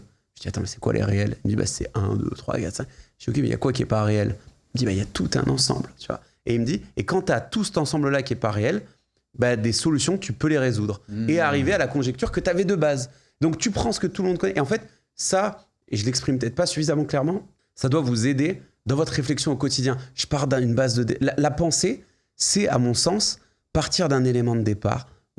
T'es même pas obligé d'avoir la conjecture et voir où ça t'emmène, tu vois. Et les maths, c'est l'aventure vers l'inconnu. Tu sais, tout le monde dit les maths, c'est rigide, ces trucs. Les maths... C'est l'inverse. Les gens disent inconnu, c'est X. Mais c'est un inconnu, les gars. C'est inconnu, voilà. Et en fait, l'inconnu et le mathématicien est un chercheur. Bien sûr. Et en fait, moi, les mathématiques, sincèrement, le jour... Et je shout out mon prof, Mehdi, il m'a donné des cours particuliers. Je payais à l'heure. Et au bout d'un moment, il a arrêté de me faire payer. Ok. Ouais, et vrai gars. Il m'a arrêté de me faire payer. On est encore en contact aujourd'hui. Il donne toujours des cours? Ouais. Bah vas-y, on mettra son truc. Mehdi Benfredj, je partage. Et c'est un mec qui m'a... Et il m'a dit, Jed, je t'emmènerai à voir telle école et tout, machin. Et il l'a fait. Et ce gars-là, il était dans l'enseignement. Et il est sorti de l'enseignement. Il a dit, je fais que des cours particuliers. Ancien pilote d'avion et tout. Okay. Et donc, du coup, il disait... Parce que le système éducatif, blablabla, et je veux enseigner comme je veux. Et il mettait 4 élèves autour de la table. On avait des niveaux différents. On était dans des prépas différentes. Et il disait, ok, on arrête tout. Pourquoi Jed, il trouve pas ce putain de X? Pourquoi? Et on réfléchissait à pourquoi tu pouvais pas résoudre le truc. Et en fait, je me suis dit, mais mec, tu mets tellement d'intellect dans les maths que tu me donnes envie de trouver ce X. Tu peux X. mettre de l'intellect dans tout si tu Exactement. le fais. Si t'as envie, tu le fais. Tu vois. Et c'est ça que je veux vous dire, c'est que moi, j'étais nul en mathématiques et pourtant, j'ai suivi le cursus prépa grande école. Mais parce qu'il y a un mec, pas parce que j'ai tryhard les maths, c'est pas vrai. Parce qu'il y a un gars qui m'a dit, tu peux aimer ça et tu peux y trouver de la pensée. Et il a trouvé le truc qui me faisait, moi, kiffer. Mais je mets ça de partout. Et dans notre côté un peu, je veux évangéliser la pensée, bah là, on parle des maths. Mais demain, ça peut être la cuisine, les gars. Ça peut être... Toi, tu t'y connais 100 fois mieux que moi en cuisine. Tu vois, il y a un côté... Mais... Non, moi, je suis pété, mais j'adore cuisiner, tu vois. J'adore tester. Mais c'est de la pensée, la cuisine, punaise. Mais tu vois, tout est pensé. Alors, c'est marrant parce qu'en t'écoutant, tu m'as fait penser justement à une distinction, en tout cas à une précision importante à faire. La pensée, c'est un phénomène. Ok ? C'est un phénomène continu et permanent et absolu. La pensée se suffit elle-même, elle est permanente, elle est universelle, c'est-à-dire que tout esprit humain, évidemment, encore une fois, en capacité. Voilà, les gens qui sont touchés par des pathologies, des difformations, quoi, les pauvres, qui sont privés de ça. Pour moi, c'est presque un sens. Hein. C'est le 6e sens. Ouais, alors déjà qu'il n'y a pas 5 sens, il y en a 9. Ok. Encore une fois, j'écoutais un chercheur. Je les ai pas moi, les autres. Je connais pas les noms, mais tu vois, la proprioception, le fait de savoir organiser son corps dans l'espace, c'est un sens. Quand tu as mal quelque part, ça n'est pas lié au toucher, c'est un sens interne. C'est la sensation interne. Quand la sensation, quand t'as froid ou t'as chaud, c'est quoi comme sens? C'est de la douleur. C'est un sens à part entière. Tu vois ce que je veux dire ou pas? C'est pas du toucher, c'est pas de l'odorat. Bref, tout ça pour revenir à ça. La pensée, pour moi, c'est le 10e sens. Tu sais qu'on va l'appeler comme ça. J'ai même un jour... je suis sûr que je vais l'utiliser. Non, mais moi, je vais l'utiliser. Le 10e sens, qui est, pour le coup, le sens qui, a priori, de ce qu'on a pour l'instant comme connaissance scientifique, ne dote que l'homme. Avec un grand H. Attention, ne me faites pas dire ce que j'ai pas dit. Parce que le froid, le chaud, le goût, l'odorat, le machin, on est des baltringues à côté des animaux et de la plupart qui ont développé des grandes... polaires. Voilà. Par contre... Ramène-moi un dauphin qui va philosopher sur Hegel avec moi. Peut-être que c'est possible, c'est juste qu'on n'a pas encore compris. Voilà, tu vois ce que je veux pas diminuer le potentiel. La pensée est, je pense, un sens, mais ça c'est une théorie. Par contre, ce qui est certain, c'est que c'est un phénomène continu, permanent, absolu, complètement indépendant de notre volonté. Si je veux t'empêcher de penser, je peux. Je te mets un parpaing dans la tempe et je t'endors. À part ça, Florent Pagny s'en était peut-être pas rendu compte dans sa fameuse chanson qui nous a matrixé pendant 10 piges. Vous n'aurez pas ma liberté de penser. Il n'y a pas de liberté de penser, mon ami. Il y a une impossibilité d'altérer la pensée de quiconque. Et ça, vous avez l'impression... Il ne faut pas mélanger la manipulation psychologique et la pensée. On ne peut pas manipuler votre pensée. Okay, vous pouvez mais c'est éventuellement... un choix. Voilà. Là, tu parles du côté arbitraire, en fait. Mais ce que je veux dire, c'est que la pensée est un phénomène. Les idées sont les conséquences de votre attention à ce phénomène. Et les idées sont des éléments mais en fait, sont des extractables. Ouais, extractables. Mais on ne peut pas extraire de la pensée. La pensée, c'est le flux. Ce que tu prends de la pensée et que tu essayes de façonner un minimum... Mais l'image est très claire. C'est une idée. Ce que tu en fais derrière devient une réalité. Et une action. Mais regarde, rien n'existe en dehors de ce que la nature a produit. Et en fait, tu vas me dire, oui, mais tout ça n'est que la nature. Et oui, tu auras raison. Que par la pensée, en dehors de ce que la nature nous... Enfin, rien n'existe à part ce qui précède l'apparition de la pensée chez l'humain grâce à autre chose que la pensée de l'humain. Ok ? Pourquoi je te dis ça ? Qu'est-ce que ça donne si on caricature, si on extrémise la simplification de ce concept ? On est dans un monde matériel à un instant T avec un potentiel, avec un... Imaginons que le studio, c'est le monde. On peut lister, numéroter, déchiffrer, nommer, labelliser absolument tout ce qui le compose. Les éléments, voilà. La nomenclature. Mais ça, c'est le monde. Et là, maintenant, vous mettez un humain doté de la pensée dans le monde. L'humain peut, appelle ça comme tu veux, entrer, plonger ou sortir dans la pensée, dans sa pensée, partir dans son... à tout ce qui n'appartient donc pas au monde. L'intangible. Trouver quelque chose. Oh, j'ai imaginé ça. Oh, imagine ceci. Oh, j'ai pensé à ça. Et essayer de tirer la pensée pour la rendre prématérielle, c'est-à-dire pouvoir l'expliquer à des gens. Donc on n'est pas encore matériel, mais on est en train de faire circuler l'idée, donc elle existe. Si je te parle d'une idée, c'est qu'elle existe. Elle est dans le monde. Avant, elle était que là. Maintenant, elle est dans le monde. Ça veut dire que quiconque peut s'en emparer. Attends, je finis juste ça. Et ensuite, les idées qui font bander le plus de monde, qui donnent le plus de frissons aux gens, deviennent des sujets de concrétisation. Et c'est comme ça qu'on se retrouve avec des mecs qui envoient des fusées sur Mars. C'est comme ça qu'on se retrouve avec des mecs qui résolvent des équations les plus complexes de toute la mathématique mondiale parce qu'ils ont shifté un truc. Ça n'est apparu que par la pensée. Ce que je veux te dire, c'est que l'homme est le canal entre la pensée et le matériel. C'est pas autre chose. C'est nous. C'est-à-dire, il n'y a que l'humain qui peut faire ça. Il y a pas plus tard qu'hier ou avant-hier, je parlais avec un de mes sparring partners de philosophie et d'intellect favoris. Donc, il n'y en a pas beaucoup, mais un que j'aimerais te présenter prochainement, qui est Thomas Rivol. Ouais, bien sûr. Qu'on embrasse très fort. Et qui est un des mecs les plus smart que je connaisse. Et quand je dis smart, c'est pas malin, c'est sainement intelligent. Je cherche pas à être intelligent pour qu'on l'applaudisse, mais pour uniquement en faire quelque chose de sain. On parlait d'exercices de pensée et des fois, c'est un des rares mecs à qui j'ose lire les notes. J'ai un carnet à côté de mon lit. Je me réveille à peu près entre 2 et 10 fois par nuit où une pensée vient et je me dis putain, si je la note pas, je vais m'insulter demain parce qu'on a tous une mémoire beaucoup plus lâche que ce qu'on croit. Beaucoup plus déficiente que l'on croit. Ouais, bien sûr. Et donc, dans ce carnet, il y a des espèces de bribes écrits à 3h du matin, de trucs. Des fois, je le relis, je me fais flipper moi-même. Dans le sens marrant du terme. Tout ne vaut pas le coup, c'est ça que je veux dire. Mais c'est parmi les 25 qui servent à rien qu'il y en aura 2 qui... Je dis, regarde l'énergie qu'on dépense. On a tous en nous cette idée que il y a peut-être un jour, il va falloir quitter notre environnement naturel. Sauf que là, on sait que maintenant, ça peut devenir techniquement possible. J'ai pas dit d'aller trouver un nouvel environnement, un nouvel habitacle. Parce que ça, la notion des années-lumière, de la distance spatiale et de l'univers commence à nous refroidir. Moi, j'ai un peu de mal à entendre des gens brillants dire « c'est impossible, on n'y arrivera jamais ». Remonte juste il y a 100 ans, gros. Explique l'IA à un mec d'il y a 100 ans. Explique-lui l'IA.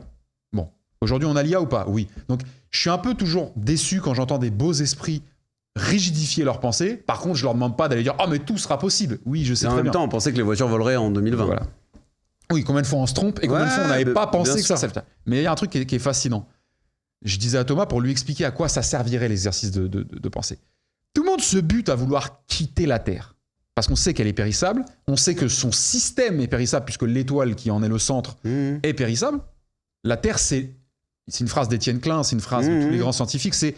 je suis pas sûr que ce soit Klein, excuse-moi, peut-être que je... mais en tout cas, j'ai entendu Alexandre Astier reciter et dire c'est le seul endroit où l'équation est d'une sensibilité, d'une complexité atroce, où il n'y a que là qu'on peut vivre. Il n'y a que exactement dans cet environnement-là qu'on a eu une chance infime d'exister, et il se trouve qu'on a existé, et nous, on veut partir ailleurs. Donc ça... Ok, exercice de pensée. Et si, voilà à quoi servent les penseurs, et si, plutôt qu'essayer de quitter notre habitat naturel, on essayait de faire quitter à notre habitat naturel son système. Pose ça 2 secondes et réfléchis. Qu'est-ce qui fait que je suis pas scientifique. Qu'est-ce qui fait que la Terre est captive du système solaire? Moi, j'en sais rien. Mais je suis sûr que si tu mets tous les esprits les plus efficaces à ce sujet dessus, demain, tu as des mecs qui commencent à pondre des théories de ne m'en voulez pas, c'est du what the fuck. Je veux dire, c'est intentionnel, c'est un exercice de pensée. Demain, tu as un mec qui peut arriver à dire j'ai la première théorie applicable de neutralisation de l'orbite terrestre sur le solaire et de la motorisation de la Terre. Et donc, plutôt que de dire on va se barrer de la Terre, on va emmener la Terre dans un autre système et indéfiniment. Et je peux te garantir un truc très simple. Source d'énergie. Exercice de pensée dans l'exercice de pensée. Le jour où c'est possible, imagine que demain on t'annonce, putain les gars, on vient de se rendre compte qu'on allait réussir à le faire. Je pense que du jour au lendemain, peut-être que c'est un peu extrême ce que je vais dire, 100% des gens deviennent écolo. Et pas écologiste, enfin écolo dans le point de vue valeur. Pourquoi ? Parce qu'on aura maintenant la certitude que notre environnement n'est peut-être pas périssable et qu'on a vachement intérêt quand même à le garder. Là, pourquoi on en a un peu rien à foutre ? Je trouve très optimiste, tu vois. En fait, c'est même pas de l'optimisme. C'est même pas de l'optimisme, parce que c'est pas sincère, dans le sens, je ne le souhaite pas, je l'envisage. Ça n'a rien à voir. Le penseur doit se dédouaner d'apprécier sa pensée. Oui. Pas dédouaner, il doit se défaire de sa propre appréciation de la pensée et surtout de penser à l'appréciation du monde extérieur sur sa propre pensée. Et tu penserais pas que ce serait hyper humain de se dire notre Terre, on peut la bouger partout ? Oui. Non mais que ça n'arrive jamais. Je sais rien, si tu me demandais de mettre une cote à ce truc-là, elle serait très faible. Mais ce que je veux dire, c'est l'exercice de pensée. Imaginons là, je dis cette énormité dans ton podcast. Dans 20 ans, un mec se pointe, tombe sur les vestiges de YouTube et tombe sur notre épisode, entend ça, dit « Oh putain !» Il en parle à son prof de recherche. Et dans 100 ans, des mecs appliquent la théorie à une expérience purement expérimentale, vraiment pour le coup. Si ça marche pas, vous nous en voudrez pas. Et ça donne un début de quelque chose. Et même au-delà d'appliquer la théorie fondamentalement, un segment de cette théorie devient une nouvelle trame et une piste de recherche qui donne lieu à la survie de l'humanité. Est-ce que c'est souhaitable ? J'en sais rien, mais c'est à ça que sert la pensée, les gars. C'est ouf. C'est à ouvrir les arborescences. C'est pas à donner raison, c'est pas à donner la vérité, c'est pas à comprendre, enfin, à tout comprendre, c'est à ouvrir les arborescences. On n'aura jamais fini d'ouvrir toutes les arborescences du monde et des possibilités. On est même en train de se demander s'il n'y a pas des dimensions. Tu vois ce que je veux dire ? Ouais, bien sûr. Donc, si on en est là, c'est peut-être pas la peine de vouloir tout comprendre et avoir raison sur tout, mais plutôt de dire produisons le plus de pistes. Et dans l'idée de produire un maximum de pensée, tu as évoqué le fait que l'homme est un canal de pensée, du coup. Alors l'esprit, en tout cas. L'esprit humain. Ouais. Et moi, j'aimerais qu'on rentre dans de la granularité, si on peut.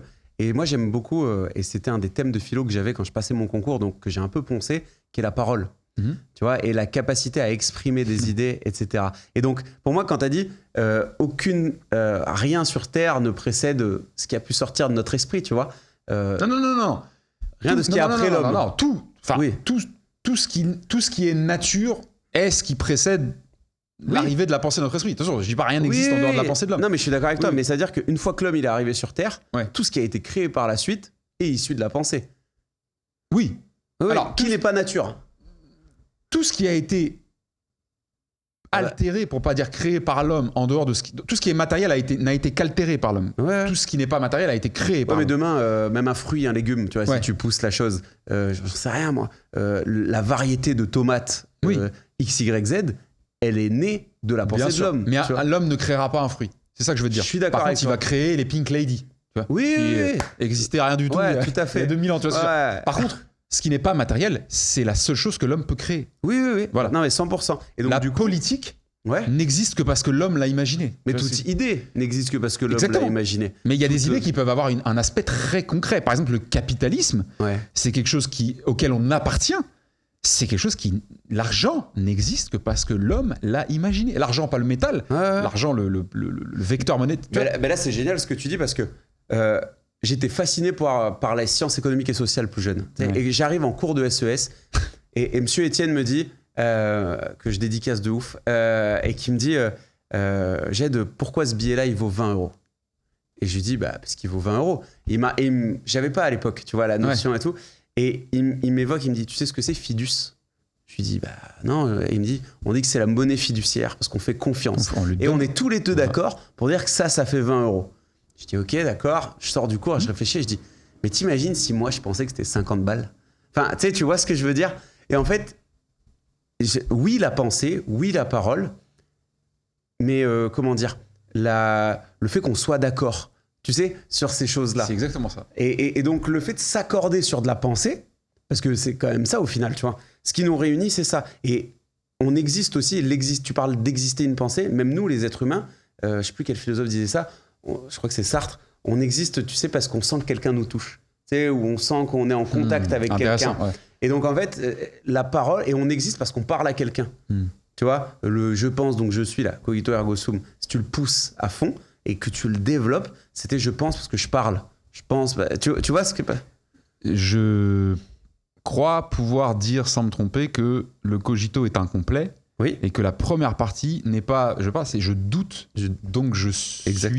Donc je pense, donc je suis. Exact. Ouais. C'est exactement ça. Corrigez-moi si c'est pas exact, mais c'est sûr. Mais le doute a été évincé du snack content qu'on en a fait, comme beaucoup. Mais parce que moins formules. sexy pour le branding. Mais qui peut douter en dehors de celui qui pense? Ah, bah ça. Tu comprends ce que je veux dire? Et je l'ai déjà cité dans le premier podcast, ça me permet de le faire dans un beau studio. Ce qui rend fou l'homme, c'est pas le doute, mais la certitude. C'est la certitude. Ce qui tue l'homme, c'est la certitude. Personne. Le courage intellectuel qu'il faut pour ouvrir ta garde et risquer de prendre un KO par quelqu'un qui aura une pensée supérieure à la tienne, pas d'un point de vue valeur et jugement, mais si t'as une... Même plus abouti. En fait, c'est ça que j'essaie de faire comprendre aux gens. C'est que il n'y a confrontation, il n'y a opposition que lorsque la pensée meurt et devient opinion. Une pensée, ça peut pas s'appuyer contre quelque chose. Non. Ça peut que se marier avec autre chose. Ça peut et être plus gros. Et exactement. Tu peux pas pousser de l'eau contre de l'eau. Ouais. Ok? Tu vois ce que je veux dire? Par contre, tu peux pousser de l'eau contre un mur et tu peux pousser deux murs l'un contre l'autre. Ah, mais là, c'est de la définition physique. C'est pour ça que le débat n'a aucun intérêt. Le débat, c'est quelque chose de cristallisé, de rigidifié, qui ne devrait pas l'être, qu'on vient taper contre un autre truc rigidifié. Et en plus de ça, on t'explique que les deux mecs sont même pas forcément des ambassadeurs réels de l'opinion qu'ils défendent. Et qu'est-ce qu'il en découle du débat? Là où, tu vois, la pensée, quand tu mets deux pensées ensemble... Et tu vois, le débat, on dit... Je vais t'expliquer. Il n'y a jamais un mec qui dit « Ah, il m'a convaincu ». Il découle deux choses d'un débat. Le rapt de l'attention de l'audience et le rapt de la réflexion de l'audience. La privation de réflexion de l'audience. Qu'est-ce qui se passe quand tu regardes un débat avec quelqu'un d'intelligent? À la fin du débat, les gens viennent mettre à jour leurs opinions par ce qu'ils ont vu. Si tu décomposes ça, c'est dramatique. C'est-à-dire, déjà, de base, tu avais des opinions, c'est déjà, à mon sens, problématique. Mais tu pourrais te dire, on va améliorer cette situation en venant y mettre de la pensée, en venant ouvrir notre garde pour accepter qu'on n'est pas Dieu le Père omniscient, qu'on est juste un pélo on est un PNJ, tu vois, dans le truc. Mais c'est vrai. Les mecs qui ont des opinions, excuse-moi, hein, mais avoir une opinion, c'est quand même te dire que tu as une importance que tu n'as absolument pas. Gros. C'est ça. Parce que toi, pourquoi je dis ça? Parce qu'avec ton opinion, qu'est-ce que tu vas faire? Tu vas arbitrer ta vie. Tu vas faire ci, tu vas faire ça, tu vas taper un tel, tu vas sauver un autre. Mais mec, détends-toi. Tu vois, détends-toi. Mais vraiment, c'est pour ça que la rivière, j'y suis attaché. La pensée, c'est de l'eau. Vous ne pouvez pas appuyer de l'eau contre de l'eau, sauf si vous l'enveloppez, sauf si vous la contenez. Ne laissez personne mettre un contenant autour de votre pensée. Ça ne veut pas dire foutez-le. Je ne parle pas de nihilisme et je ne parle pas d'anarchie. La pensée n'a rien de fataliste et elle n'a rien de révolutionnaire, elle n'a rien de chaotique. Elle est juste... Il n'y a rien de plus libre que la pensée.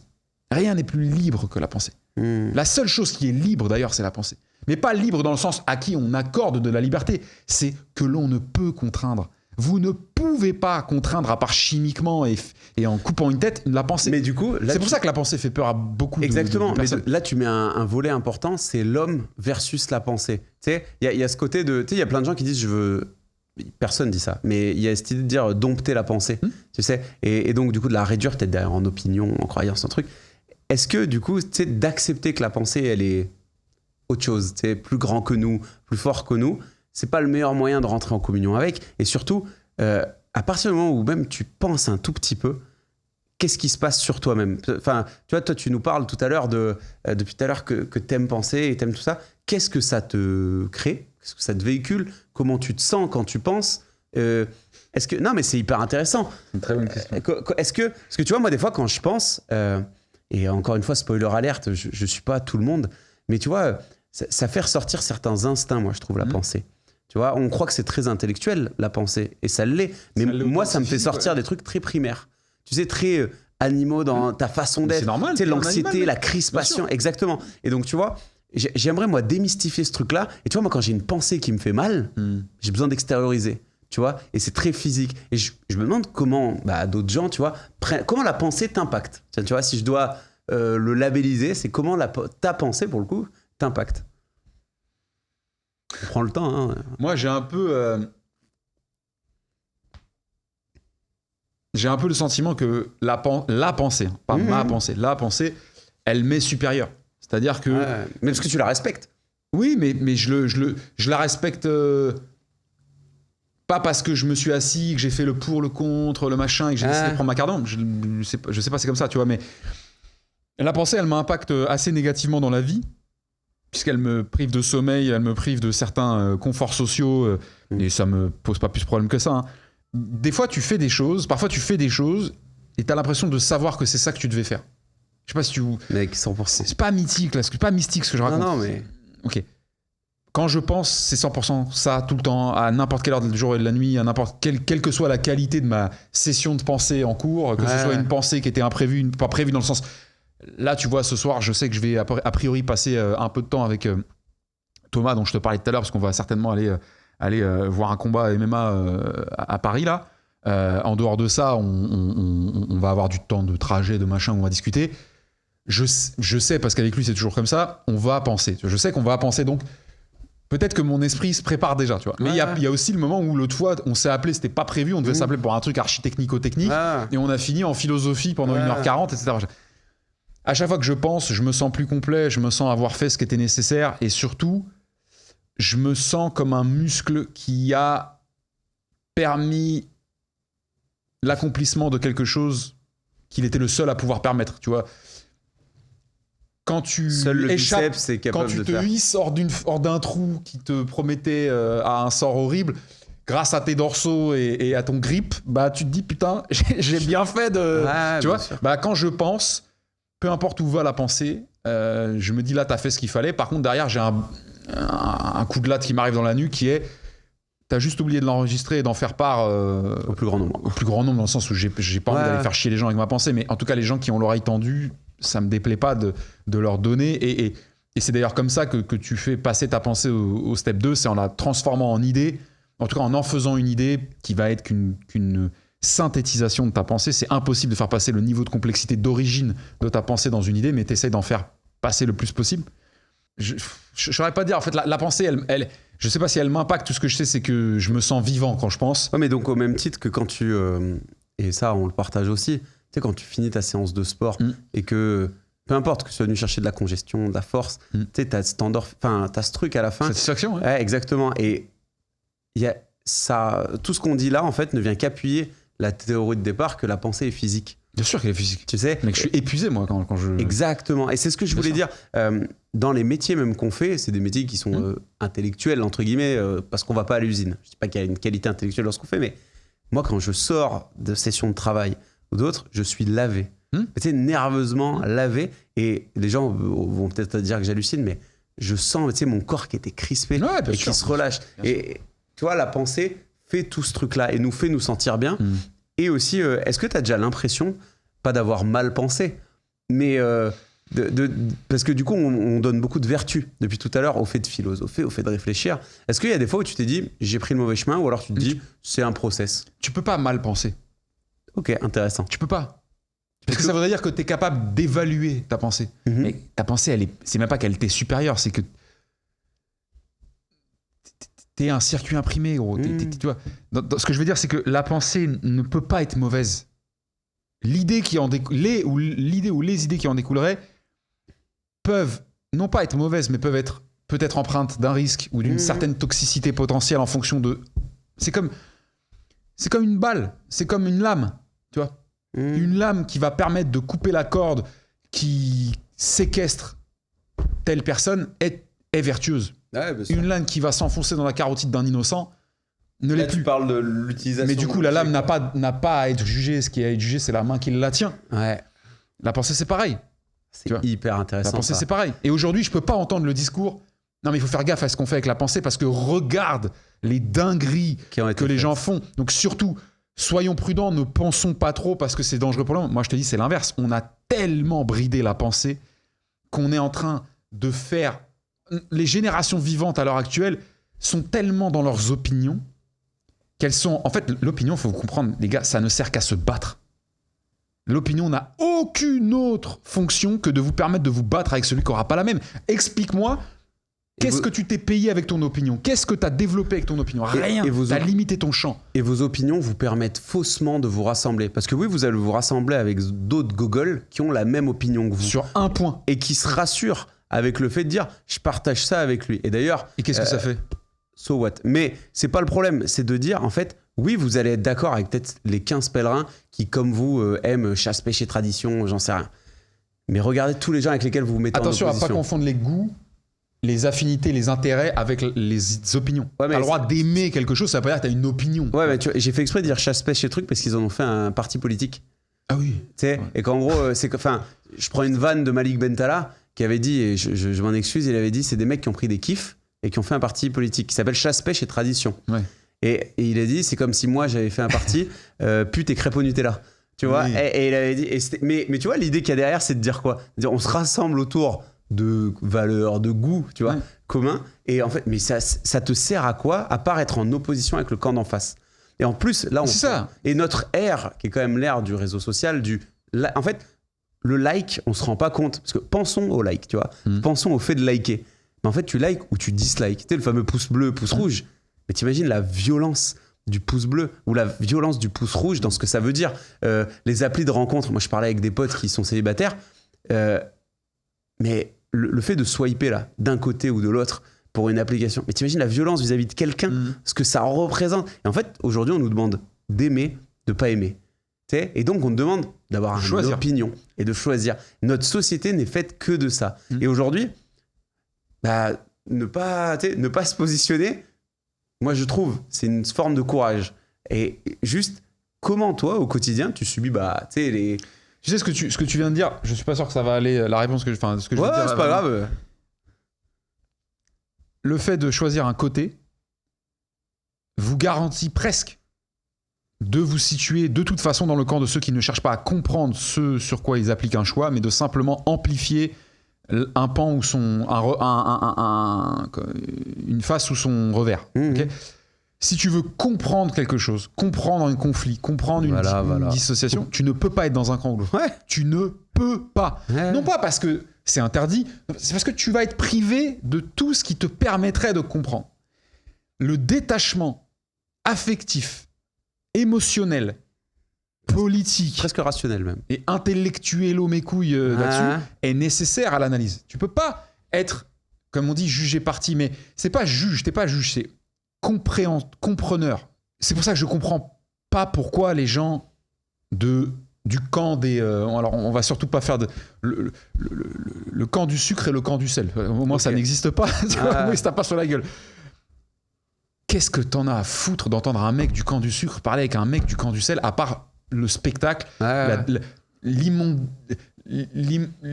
métaphore de guerre qui n'est que... Mais il y a un côté catharsis, je pense, pour les gens.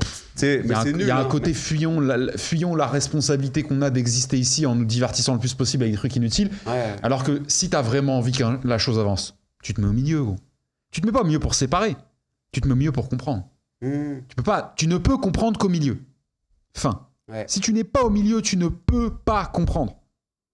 Tu ne peux pas choisir un côté de manière décente intellectuellement sans avoir compris. Donc quiconque est d'un côté ou de l'autre d'une quelconque barrière, sans être passé par le centre, n'est que vide, n'est qu'écho, un écho. Tu vois ce que je veux dire ou pas ? Et là, tu parles de donner la chance à un côté et à l'autre, en gros, quand même. Ça sous-entend quand même une espèce de honnêteté intellectuelle qui est très forte et tu sais, de travailler sans biais. Tu vois, tu parlais de tous les biais.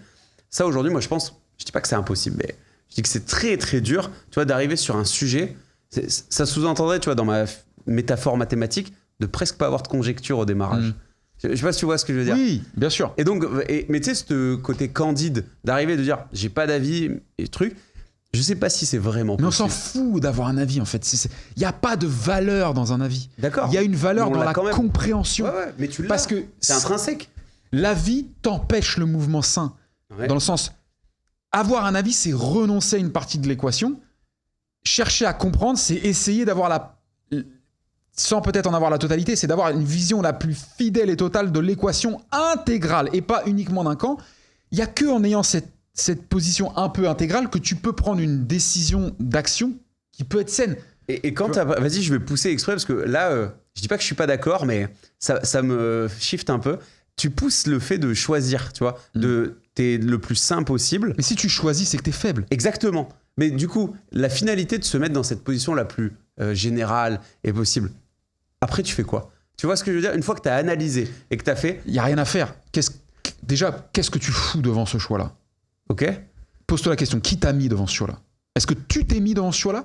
Ouais. Qui t'a amené là, en fait? Ouais, qui t'oblige à avoir une position sur un débat dont tu n'avais pas connaissance il y a 2 semaines? Qu'est-ce que ça va changer dans ta vie? Qu'est-ce que ça va apporter à la santé de ta mère? Qu'est-ce que tu fous devant ce choix?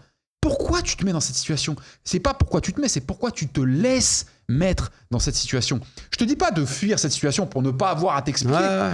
Je te dis que tu n'as pas à accepter le choix forcé. Ce que tu peux accepter, c'est de mettre ton intellect et ton attention sur un sujet, mais assure-toi qu'il y ait des liens avec ton cœur et avec ton esprit, dans le sens, est-ce que c'est important pour toi?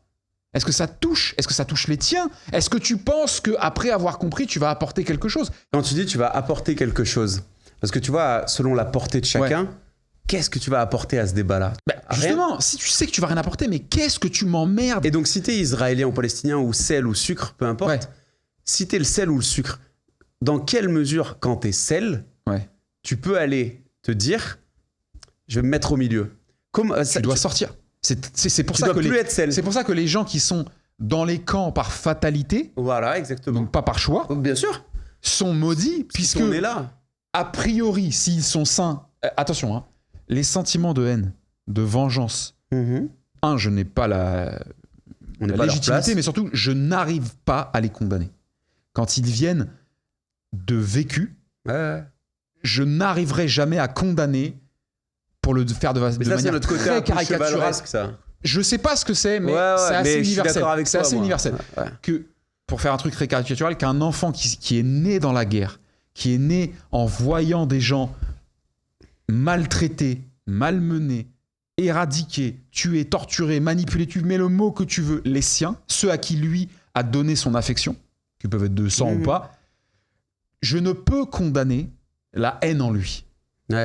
Le seul espoir qui habite en cet être, c'est qu'il est suffisamment encore je sais pas comment, par de lumière. Oui, mais sinon, si tu dis ça, ça veut dire que le reste n'est pas de la lumière en lui, alors que de part de non abîmé pour ouvrir avec l'âge un pan de réflexion de peut-être que tout n'est pas aussi manichéen que comme je l'ai vécu. Donc, en fait, si quelqu'un est sel ou sucre et veut vraiment que ça s'arrête, vraiment la paix, les gens qui veulent la paix sont, je pense, presque inexistants sur Terre. Les gens veulent la victoire et pas la paix. Ils veulent la réparation et pas la paix. Ils veulent la vengeance et pas la paix. Ils veulent le pouvoir et pas la paix. Les gens qui veulent la paix pour la paix sont rarissimes. Les gens qui veulent la paix ne veulent pas gagner. Ils refusent de gagner. Qui refuse de gagner ici? Personne, frère. Personne refuse de gagner. Ou que les siens ne gagnent pas. C'est super puissant ce que tu dis. Non mais c'est vrai, gros. Qui tu connais qui veut vraiment la paix, gros? Les gens ne veulent pas la paix. Les gens veulent la victoire. La paix impose le renoncement. La paix, c'est pas compromettre, c'est pas négocier, c'est pas écraser. La paix, c'est annuler une bataille. Tes intérêts ne seront jamais satisfaits, mes intérêts ne seront jamais satisfaits. Personne ne veut ça. Tout le monde veut gagner un peu plus que l'autre. Mais c'est génial que tu dises ça parce que j'en parlais avec Augustin en plus. Les Vikings, tu sais, à l'époque, ils considéraient. Donc il y a des grandes batailles. Et il y a des très grandes batailles qui faisaient des milliers d'hommes vs des milliers d'hommes. Et c'est souvent, malheureusement, la force du nombre qui faisait que tu gagnais sur le terrain. Bien sûr.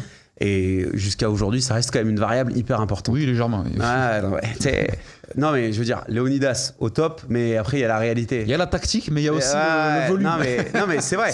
Et donc, là où c'est intéressant, c'est que, et je crois que ça se faisait aussi chez les Grecs dans l'Antiquité, on va pas sacrifier tout le sel et tout le sucre. On va envoyer notre meilleur sel, notre meilleur sucre, et ils vont se régler. Tu sais, j'envoie mon meilleur soldat, et on n'en parle plus, et on met pas parce que tu parles du coup de tout ce qui s'engendre derrière. Oui, c'est une pratique. Mais pourquoi ? Parce que derrière, il disait, je ne veux pas qu'un fils de Thèbes, qu'un fils d'Athènes. Tu ne fais qu'entretenir l'histoire, en fait. Exactement. Ait envie d'aller se venger d'un fils de Troie. Tu vois ? Et en fait, moi, ce truc-là, il y a un truc noble en plus qui me plaît en tant que garçon de dire, t'as envoyé ton meilleur gars et c'est lui qui a fait. Mais si tu réfléchis à la philosophie qui est derrière, c'est ne créons pas des animaux. Parce que. Mais par contre, il n'y a pas le côté on renonce. Tu sais, ça reste la guerre. Donc, Thèbes veut la victoire sur l'autre, tu vois, et on n'en est pas là. Mais moi, je pense que tant qu'on aura des humains personnifiés, tu sais, le fameux chef charismatique à la tête d'une armée, à la tête de quoi que ce soit, il aura l'impression que son armée se bat pour lui. Tu vois ce que je veux dire ? Et tant qu'on se bat... Enfin, moi, j'aimerais qu'on se batte pour des idées à la rigueur, tu vois. Qu'on se batte pour la philo, c'est fort, mais tu vois, qu'on se batte pour de la pensée. Là, aujourd'hui, on se bat pour du territoire, pour du truc... C'est compliqué. La pensée, elle a très peu de chances de t'amener à te battre. Mais non, c'est exactement ça. C'est pour ça que c'est la voie. Non, mais se battre. Ouais, mais se battre. Alors, je reprends pas Florent Pagny, mais se battre pour permettre aux autres de penser aussi. Oui, mais du coup, tu te bats pas. Oui, alors ok, tu te bats pour protéger la pensée. Exactement. D'accord, je comprends. Et même de dire, tu vois, on plaignait les gens qui n'ont pas la capacité de penser, que ce soit physique, mais moi, je pense surtout à des gens à travers le monde. Alors, moi, les origines, c'est la Tunisie, c'est pas le tiers-monde. Mais tu vois, je pense à la famille de mon père. Et je les ai découverts à mes 18 ans. Et en fait, c'est des cousins avec qui je partage rien d'autre qu'un nom de famille. C'est-à-dire qu'on n'a aucune situation en commun. À 14 ans, s'il redoublait une classe, c'était fini en fait. Et il fallait aller travailler. C'était le curseur. Tu redoubles. Si t'es pas fait pour ça. Donc exactement. Va bosser, man. Tu ne peux pas te permettre de perdre un an et de redoubler. Ouais. Tu vois ? Donc quand moi, j'ai ramené un mot du proviseur ou un truc, mon père, ça le faisait doucement rigoler. Tu vois ? Et en fait, j'ai découvert ces gars-là qui sont devenus des hommes et j'ai parlé avec eux et ils me disaient mais j'ai tout mon focus toute la journée est sur c'est des bergers, tu vois, comment mes moutons vont manger, comment ma petite va faire ça. Nous on est d'une famille d'agriculteurs, tu vois, et en fait je parlais avec eux et tu sais, tu parlais tout à l'heure de ce que tu as vécu en Asie, au rapport de ces gens-là. Moi c'est les gens de ma famille qui m'ont fait me rendre compte du bonheur et du plaisir, tu sais, dans la simplicité des choses. Et en fait, ces gens-là, je parlais avec eux et ils connaissent pas Nietzsche, ils connaissent pas Kant, ils connaissent pas tout ça. Mais quand je les entends parler de leur lien avec le mouton, le voisin, la nature, le respect de l'eau, de la terre, toutes ces valeurs qui sont beaucoup trop oubliées, et je place un jugement de valeur, ceux qui sont pas contents, tosent. Et bah, tu vois, moi, ces gens-là, j'ai pris une claque à la fin de ma semaine, je suis rentré en France et j'ai dit à mon père, je comprends mieux qui tu es, tu sais, qui tu es. Parce que mon père, on dit que c'est le bisounours en France, tu sais, mais parce qu'il a gardé, tu sais, ce côté quand. Et en fait, ces gens-là, ils pensent, tu vois, et ils pensent toute la journée. Et en fait, je vais te dire un truc, ils polluent tellement pas leur esprit avec BFM, avec CNews, avec Pascal Pro, qu'en fait, ils pensent à l'essentiel de sa vie. Et l'essentiel de sa vie, c'est ah mais attends, mais mes moutons, pour qu'ils soient heureux, qu'est-ce qu'il leur faut ? Vous pouvez polluer la pensée avec tout ce que vous voulez qui ne vient pas de l'opinion de quelqu'un d'autre. Exactement. Donc c'est des cousins. Ouais, c'est mes cousins. Des cousins qu'ils soient de Tunisie ou d'où tu veux, c'est un qui exemple. polluent leur pensée avec leur vie, c'est-à-dire leurs bêtes, leur relief. Exactement. Parce que souvent c'est en. Mais c'est ça, c'est exactement ça. En fait, ils polluent rien du tout. Ils vivent leur pensée dans leur environnement. Alors je te dis pas, il faut revenir à l'époque de chacun est dans sa ferme. Mais si toute la journée, tu sais quoi, faisons un exercice. Mais ils ont du temps du coup. Tu vois ce que je veux dire ? Mais mec, la pensée ne peut exister que dans, je pense, du temps libre et surtout dans l'ennui. L'ennui, il est très mal. L'ennui salvateur. C'est pas l'ennui, oh là là, je me fais chier. C'est l'ennui, je ne cherche à rien faire d'autre qu'exister comme je suis. L'autre jour, ça. Évidemment, passez pas vos journées à faire ça. Moi, je connais un mec, alors, c'est pas un proche, c'est quelqu'un que j'ai connu dans anciennes expériences. C'est le seul gars que je connais qui réellement fait des journées. Alors, c'est ponctuel, hein, c'est une fois de temps en temps, où il ne fait rien. Comment je le sais ? Parce qu'il m'a aidé à. Enfin, il m'a fait l'accompagner une demi-journée parce que j'ai pas pu faire la journée entière. Il fait rien. Il est là et il laisse son esprit vagabonder, il s'alimente. S'il fait des choses, c'est des choses genre je plie un t-shirt, j'arrose la plante. Il n'y a rien qui. Alors attends, là il faut que je mette les 300 grammes de pâte. Non, aucune réflexion. Tu vois, aucune stimulation de l'esprit pratique. Mais derrière, mec, tu peux écrire 2 livres par jour si tu fais ça. En fait. Okay. Enfin, j'exagère, mais c'est. Mais tu vois, là, tu mets en place quelque chose. Je pense qu'on est tous les deux là-dessus. L'humour, tu vois. L'humour, c'est l'observation beaucoup. Tu sais, on citait souvent, tu sais, le stand-up, les trucs, etc. Et en fait, c'était Jerry Seinfeld, c'était Dave Chappelle, Gad Elmaleh, qui tu veux, qui se posait à une terrasse de café et qui regardait les gens, tu sais. Et ben en fait, d'être dans cet exercice-là, le plus pur, de regarder, l'observation, faisait naître le rare. Et en fait, le rare, c'est quoi? C'est qu'une façon d'exprimer leur pensée, en fait. Tu vois? Et il n'y a pas d'idée. L'art n'est que que l'expression. Et en fait, ces gens-là, moi, ça m'a toujours fasciné, un mec qui faisait rire 5000 personnes dans une salle parce qu'il expliquait comment dérouler du PQ. Tu vois? Et en fait, c'est juste qu'il a pris le temps de regarder comment on déroule le PQ, et ça nous fait tous sourire. Tu vois ce que je veux dire? Oui, et en fait, mais du coup, ton point, l'idée, c'est de dire quoi? C'est il s'est accordé le temps de penser à son art. Tu vois? Et donc, enfin, moi, j'ai pas ce luxe encore où je me l'octroie pas, plutôt. Tu vois? C'est comme trouver du temps pour faire du sport. C'est comme j'adorerais avoir dans mes plages horaires, tu as un truc de là, j'ai 2 heures, mec. Et je sais que... Et quand on ressort, je pense que t'es tellement... J'ai jamais expérimenté ça, tu vois. Sauf... Et quand t'es cloué, tu vois, que la vie te cloue à une maladie, à quelque chose de très dur, bah c'est rigolo les pensées qui te traversent. Et je pense qu'on a tous vécu des moments comme ça, d'immobilisation, de trucs. Et même ton rapport aux autres, tu sais. Il y a un truc, il y a une question pour les auditeurs que je vais poser pour essayer de foutre un peu le bordel dans leur tête par rapport à la pensée, c'est... Posez-vous la question qui est, quand je pense et que je me rends compte que je pense, à quel point, je veux dire en termes de proportion, à quel point je pense à moi ou pas à moi? Dans le sens, est-ce que je suis en train de penser sur moi ou est-ce que je pense au monde extérieur? Sur le monde, ouais. Mon intuition, c'est que la vraie pensée est quasi systématiquement dirigée vers l'extérieur. C'est possible que des gens passent leur temps à penser à eux-mêmes, mais on revient au narcissisme presque. Oui, mais en fait, je pense que c'est parce qu'ils réfléchissent à des trucs de leur vie. Mais si tu laisses ta pensée aller, il y a assez peu de chances qu'elle aille vers toi. Mais même quand tu réfléchis à un truc sur ta vie, moi qui réfléchis à... je dis n'importe quoi, mais mon rapport aux autres, mon rapport au sport, en fait, ça va dériver sur comment faire du sport, sur comment pratiquer du sport et la philosophie qu'il y a derrière. En fait, moi, je pense, si c'est un chemin, que t'es le point de départ, souvent. Et d'ailleurs, je trouverais ça très dur intellectuellement de partir d'autre chose que de toi. Tu sais, mais c'est un très bon exercice. Mais oui, c'est de se dire, bah aujourd'hui je vais être Basile. Mais t'imagines, c'est pas juste je suis quelqu'un d'autre, ou même je suis un truc que je connais pas. Mais tu vois, pour partir dans des métaphores un peu plus bancales et artistiques, parce qu'on peut se le permettre, on est en fin d'épisode. Petit, je me faisais la réflexion, ça faisait hurler de rire ma mère. Je comprenais pas pourquoi on voyait la vie à travers nos yeux et pas à travers celle des autres. C'était un peu bizarre à expliquer, mais c'était en gros...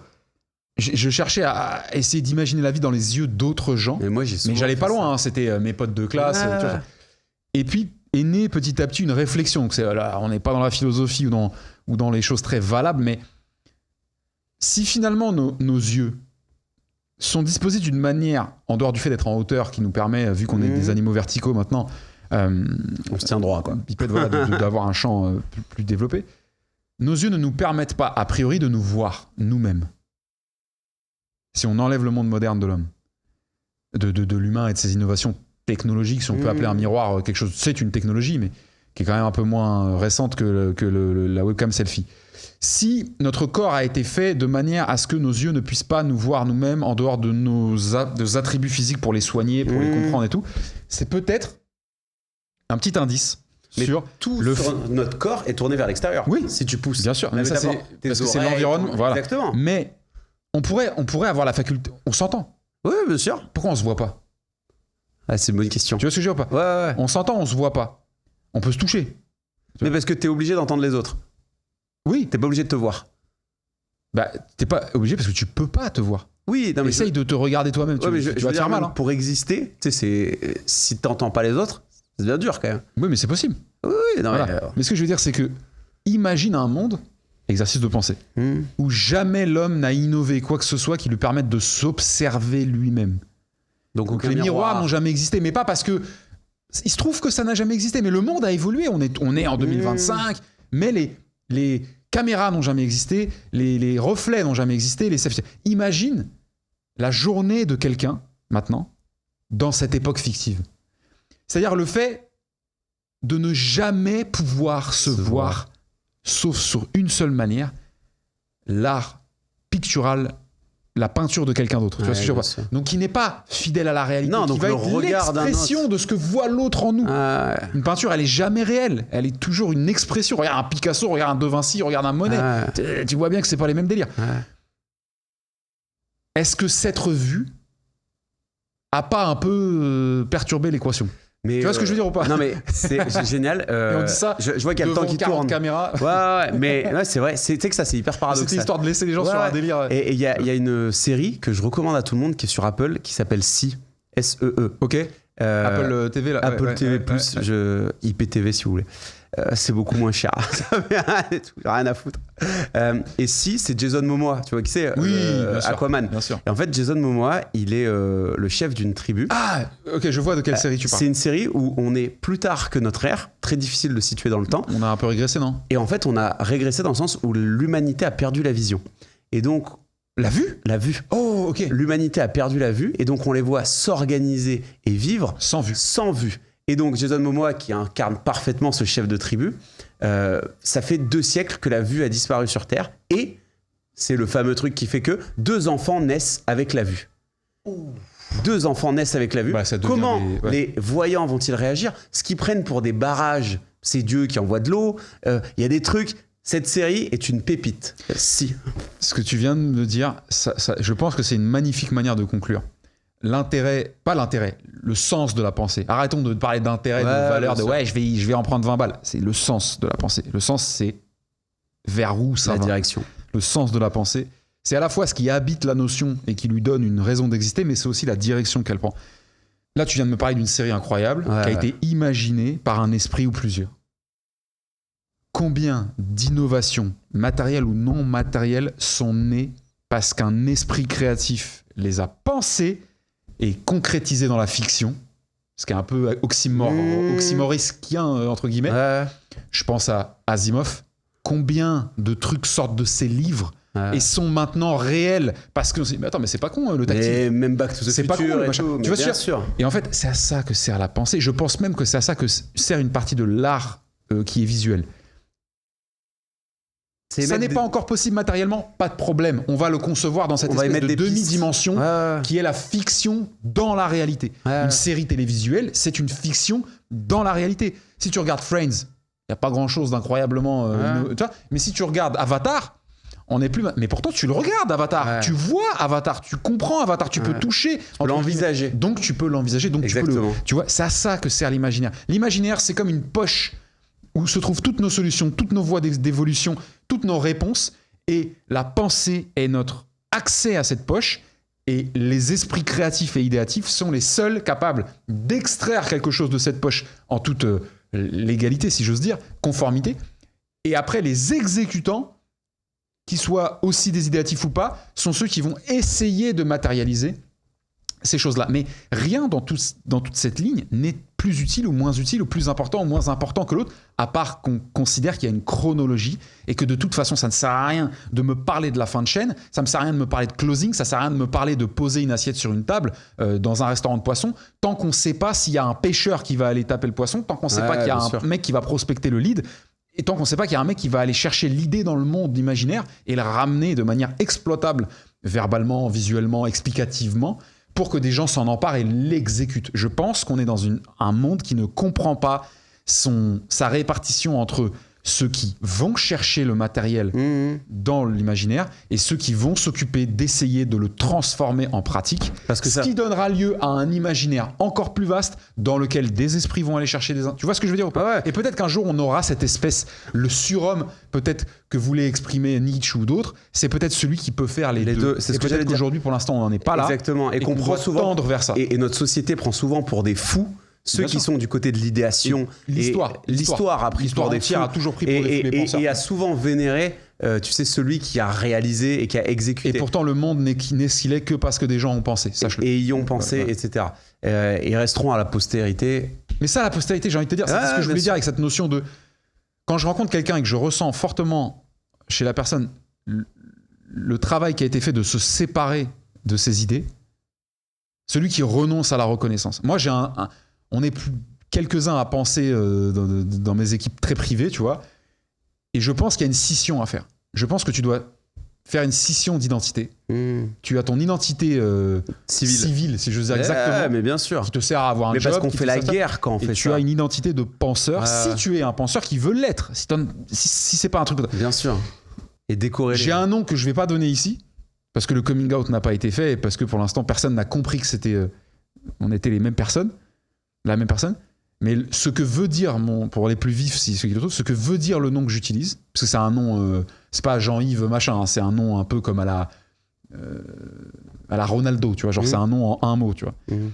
Ça veut dire celui qui renonce à être connu d'un point de vue que lui soit connu. Celui qui renonce à la reconnaissance pour que ses idées puissent l'apprendre. Et je vais conclure là-dessus, et ça te définit parfaitement bien. Bah toi tu me connais, donc tu comprends, j'essaie d'être cohérent là-dedans. Maintenant c'est pas évident à faire comprendre ça au monde extérieur. Et même tu sais que ça me fait moi-même travailler sur ce volet-là, parce que je suis à un moment peut-être de ma vie un peu différent de toi, où on a cette quête de croissance, de trucs, de machin, et je me dis juste que la vérité, elle est dans cette direction, tu vois. Le créateur, qu'on mette un C majuscule ou pas, a une seule qualité à avoir. C'est de renoncer au contrôle sur sa création. Ça s'arrête là. Celui qui garde un bout de doigt sur sa création n'est pas un créateur. Il est là pour prendre la lumière. Faut accepter la non-propriété. Satoshi Nakamoto, les titans de la mythologie grecque. Et là, tu me donnes envie de parler encore 2 heures. Voilà. C'est un truc de fou. On se revoit. Non mais les gars, merci beaucoup pour votre attention, si vous êtes encore là, et je l'espère. Mettez-nous en commentaire vos avis sur tout ça, les sujets que vous avez envie qu'on aborde avec Basile. C'est un exercice qu'on va essayer de faire assez souvent, que ce soit sur ma chaîne ou ailleurs, parce que pendant l'échange, j'ai eu plein d'idées là. Avec plaisir. Et gardez en tête une chose, c'est que le but de nos discussions, c'est de s'amuser, de partager et de faire vivre ce 10e sens. Ciao.